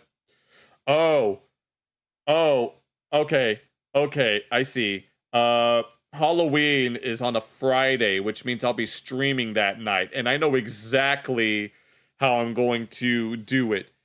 I only have this one outfit, and I don't actually know how to change it. I mean, I could toggle the clothes on and off, but I don't know how to do that either. But I know exactly what I'm going to do for Halloween. I'm going to have it in South Park's Spooky Vision, featuring Barbara Streisand. I do have a gaming PC, but I don't have any actual games on it, or at least none that I've purchased. When the guy that made my model showed me the preliminary animations, there was a setting in Unity that could turn it on and off, but I don't know how to I don't know how I would be able to get that working. Or if I just have this model and that's it. I don't really have any outfits or palette swaps or anything. It is what it is. Pretty unimpressive. I think there was. But we're gonna do Spooky Vision featuring Barbara Streisand. Grandma chocolate chip cookies and soda in the fridge, and there was quite a lot of people eating other people's lunches. If my lunch were stolen from the fridge, I would be mad probably, but it doesn't happen because I keep it in my backpack every day. Yeah. Although I have the Roach King. Oh Lord, no! I don't want to turn into Asmongold. Butter that I use for breakfast every morning. He keeps butter in his backpack from the sailing the 7 seas. That I keep wrapped up in an old bag because when I didn't have it in the old bag, people wouldn't. I mean, nobody steals it because nobody's gonna take a whole thing of butter and eat it. But I would come back and there'd be jelly in it because somebody uses it, and there's. Wait, there's no way someone dips a freaking stick of butter in some jelly. Sloppy with the jelly or whatever. So I wrapped it up in the bag, and now people, I think that it's a lunch, like kind of an unappealing one because the bag's old and crumpled. Uh-oh, Wolfie. Okay. Thank you, KDE and Wayland, being so reliable and not buggy. You sail them yourself, huh? Nobody touches it anymore. Oh, I just saw that message of how long have I had the PC? I've had it since 2002, I want to say. But I mostly used it to play Zelda randomizers and a few other things. We really try to push decisions about how we make our video games. Just the distribution. I mean, the general rule is, so long as you have a copy of the game, then it's technically allowed. Or at least I think that's what the rule is. Into the people who are actually going to implement those. So it's the same thing with our snack bar, right? It's like if people want something in the snack bar, that's what ends up in the snack bar. So it really reflects the personal preferences and desires of all of the people who work here. In my case, we have a lot of caffeine-free Diet Coke, and in other people's cases, it's Twinkies and Ho-Hos. Oh, Lord. Well, we have now a full-course entrees, and we have a selection of fruit. How does it still run? It's just kind of there. That didn't used to exist. We have pretty much every kind of candy or snack. Oh, yeah. I think someone mentioned that before regarding listening to music or listening to... Yeah, I think someone mentioned that before. Oh, I've seen these types of dispensers somewhere. Even down... Yeah. It's like, I think I've seen these types of dispensers somewhere. There's like this candy shop at a mall nearby. You can imagine. We used to have like one of each thing, maybe, and now we have a big variety of everything. So my favorite snack at Valve used to be, there's a big tub of, it's like trail mix, dried fruit and nuts, but it's just kind of an open container. One time I got real sick, like stomach sick, and I kind of blame the trail mix because everybody's their sweaty, bathroomy sort of hands are all inside of it, and it's probably pretty crawling with bacteria. So I stopped eating that. Stopped eating the open hand sort of stuff. And my current favorite snack is this big pink cookie. But it's kind of a commitment to eating snacks because it's about 7,000 calories. No shit. Yeah, I don't really like snacking on things anymore. Per cookie. So what I do is I'll take it and then I'll bring it back to my desk and eat like a little bit at a time. It's about a week to eat. No, I have a little. You have enough, but you still. Oh Lord, no. I actually have a big container of. I have a container of saltwater taffy that's next to my laptop, and I barely put a dent in it. Well, since our employees Valve software trail in mix the industry they want to, we assume that they really enjoy working here. A big part of that is the environment that they work in. You know, their offices, their computer equipment, and their colleagues, and the availability 24 hours a day of a very large supply of junk food. They don't have a I'm sorry, Wolfie. Did you have a license to be able to walk? No. Where's your crawling license? How do you expect to be able to walk if you can't even freaking crawl? I'm just saying. So I try to get in and out of the snack room as fast as possible because there's a lady who stocks the snack room, and it seems like everybody has a pretty good relationship with her, except for me. Like, she won't make eye contact with me. She won't talk to me. I cannot afford to build PCs at this point in time. And the couple times I've said something, she's unresponsive. I never understood loitering laws, honestly. Well, one of the things Valve does is every week we have a catered lunch, and everyone in the company comes together in the kitchen for some kind I mean, people complain about squatters, but I think that's a different thing. Kind of lunch served by some outside restaurant, and something we look forward to every week. Well, that doesn't mean that if you guys may have been only with the actual Hello, Andrew. I think I've seen you before, haven't I? Yes, I have actual colors, so don't worry about the freaking rainbow, whatever the hell's. Yeah, they don't. I understand. We're talking. It's almost talking about jaywalking right now. But I can't afford to do any type of whatever to my PC. I actually had to get my PC fixed a few months ago because there was not enough. I was running very, very low on storage space, and it was causing a lot of problems with the display ports.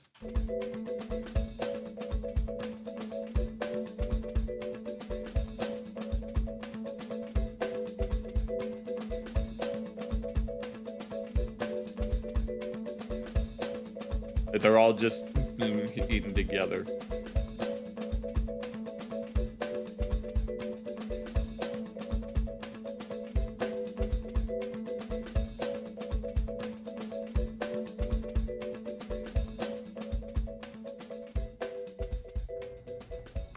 The snack room has made me New York loves, well, yeah, New York is full of squatters, I'm pretty sure. More dedicated employee. I hardly ever have to leave the office or leave my desk. All I need to do is take a short walk down to the hall and I need some beef jerky or ding dong. It's just made it much easier to work here without leaving the office. Video game companies or software companies are fueled on caffeine and sugar. Pretty much, yeah, but I can't do any of that stuff. So if Never you go again. into our snack room, we have just about every form of concentrated caffeine ever invented. People are kind of you're walking around maybe and Not you're a little bit depressed about what the hell is a sparkle dog? What's going on. The game isn't going well, and I mean there's a giant bowl full of full-size Snickers. It's like the ultimate like Halloween. There's no way that California actually has a law like that. No, you reminded me of a joke in the season 3 finale of Boondocks where who was it, Dan Stuckey, that freaking Rent-A-Cop was all like, "Oh, look, I just heard that Obama is trying to pass legislation that'll let you go to your house and bang your wife." Score. I mean, it's awesome. It's a. I think. They're not even allowed to change the locks, huh? There's no way that that's a thing. That's... Yeah, Hank Hill is right to never want to visit California. Everybody's excited by it. I mean, I'm definitely excited by it. Inspired by it. Mm-hmm. Okay, well, that was certainly something. Okay, yeah. I spent more time looking at chat than I did actually looking at this, so, give me one moment. Okay, let's actually wind down this time. Alright, so if everyone just wants to chat for a little bit, we can do that. So, video game, yes, they are. Oh, wait, there's no way that there's a Gabe Newell emote on frickin' YouTube, unless I'm mistaken. Oh my god, no, oh lord, that's crazy. The stream was alright. No, the kids aren't alright. I can tell you that because their chances are thrown, nothing is free, and longing for There will soon need to be a license to fornicate under the consent of the king. I don't even know. The tiring end. Had a good start. Oh, no, we need a... I don't know what we need to do in order to maintain... We need to find a way to maintain consistency. I think that is what we need. I mean, either that or maybe the streams are going on for too long. Because I know that... I know some streamers only stream for like 2 hours at a time or something like that. But then you have others that'll stream for like 8 hours because they kind of do it full time. I'm only doing it like this late because it's literally the only time that I can throughout the day. It's like, maybe I am just getting, maybe that's what it is. Like, this is around the time that I would usually go to bed, but I enjoy spending time with you guys. So, yeah. So, yeah, this, we're not gonna stop. We're gonna keep trying. We're gonna keep on doing whatever makes the most sense. We're going to keep going. We're not gonna give up. We'll get there. And it's going to be great. We're going to do it together and it's going to be great. So that is what's going to happen. Friday, no, I know that, okay, good night, Aisha. Alright, but Friday, I do want to do, like, a try not to laugh. We need to do that. We were going to do that, but then someone suggested something at the last minute and I felt like that I had to oblige. I think from now on, we're just going to do, if I'm in the middle of something, we're not going to stop. If we're doing a try not to laugh, we're going to finish that before we move on to anything else. And it's something that I want to do.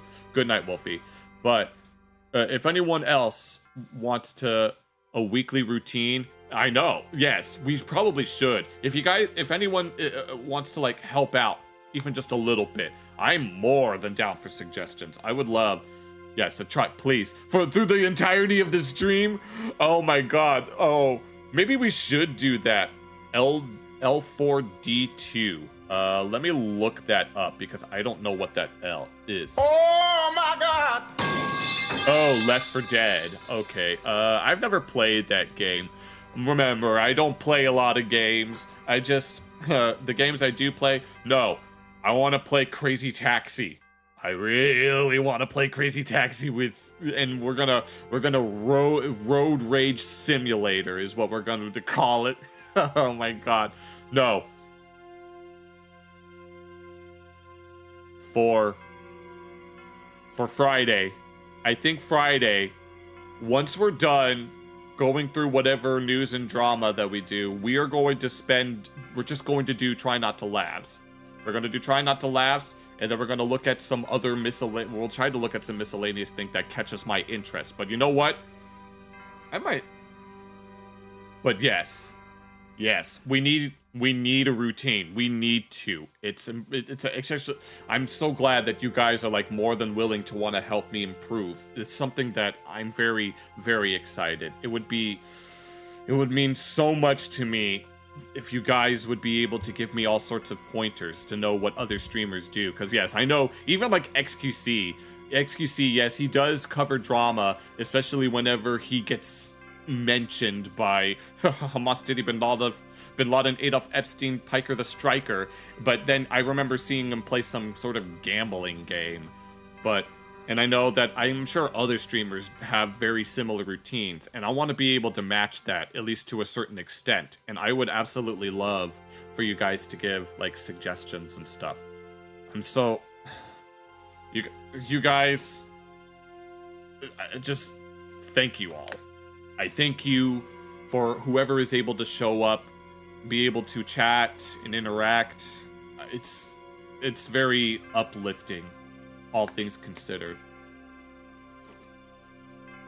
I feel very grateful that you guys even take the time to want to watch someone like me who is just in his little corner of the internet just minding his own business, but I'm still waiting for that. I'm still waiting.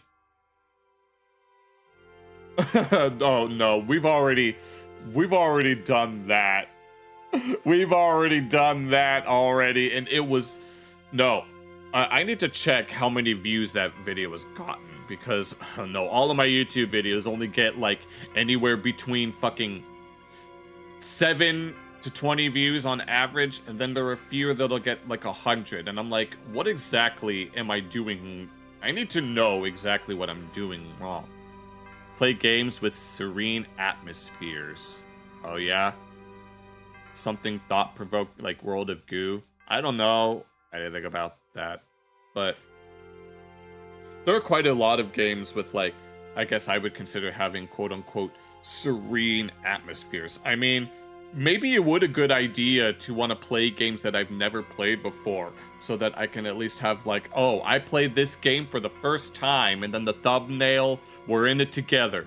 The sign painter. Yes, we're gonna build yes, we're a small but meaningful community. It's meaningful to me. The fact that you guys are taking the time to either listen to me or watch me, and DRM free copy. Oh, what, of World of Goo? I mean, we have to think of a good weekly thing. It's just, I want to make sure that I get through news and drama first. That's very, very, like, pertinent. We'll look for the things that but it's just that I want to know. Okay, World of Goo. Oh no, GOG. I already forgot what that meant. Sorry, let me look that up again. No, not this. Oh, yeah. Okay, yes, this website. Okay, I had to get a refresher on what that was. But yeah. I know I said maybe Saturday we could do some games. I just want to make sure that I get through news-related stuff before we actually get through some games. I want to do some games that are, like, interactive with you guys, because I think that would be a lot of fun. But no, Friday, we're going to dedicate... Maybe we should do that. Oh, Friday. Funny Fridays. We should call it that. Oh my god. No, I know the VTuber Kirsha, who is the Silver Fox Girl VTuber, she does something called Taco Tuesdays. We should do Funny Fridays. Oh my god, that would be so good, where we dedicate that entire stream to try not to laugh stuff. I think that would be a very good idea. That would sound like a lot of fun. No, on Friday, we're going to look for we're going to look through a Try Not to Laugh, and we'll look through Funny Friday. FFS. Yes, we're doing. And I just refreshed the page, and then I see this ultimate Try Not to Laugh. You will fail, and it's a very, very, very, very, very dark-skinned guy with little. Here, No, I'm not gonna do that actually. Oh my god! And then I see this one with. Oh my god! With the Sphinx, with whoever the hell that's supposed to be plastered over it. Yes. I think that sounds like a plan. Funny Fridays. Yes. FFS. We're gonna do Funny Fridays, Try Not to Laugh. Featuring some degenerate streamer that gets in trouble, because of course he does. And then we're gonna look at... No, we should...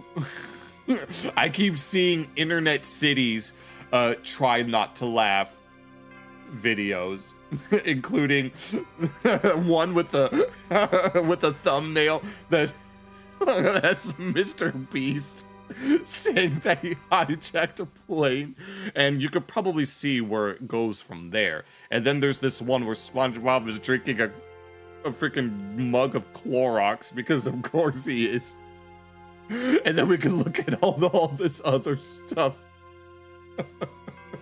Friday, we're gonna have some fun. We're actually gonna have some fun, and we're not gonna get tired this time. No, I want to make sure that it's all fun all night. Although no promises, because something may go wrong. But once again, I mentioned that we got benefit. I always give benefit of the doubt. I will always give you benefit of the doubt. Even if it seems like I fucked up beyond repair. Yes. If you don't, for the rest of the year, reorganizing your setup, and it's oh, well then. Okay, if you don't show up for the rest of the year because of all of that. Okay. Well, if you're able to at least, like, you know, watch or even just watch the videos or the VODs in your spare time. That's more than enough. I need the views. I need the views, I need the likes, I need the comments, and I need the shares. Otherwise, how else am I supposed to take off? Because that's just how YouTube's algorithm is working now. You can't just click the video and it counts as a view. You have to interact with the video in order to give it what it needs to. But regardless, I hope to see you again at some point. Yeah. But either way, if nobody has anything else to say, thank you guys for watching.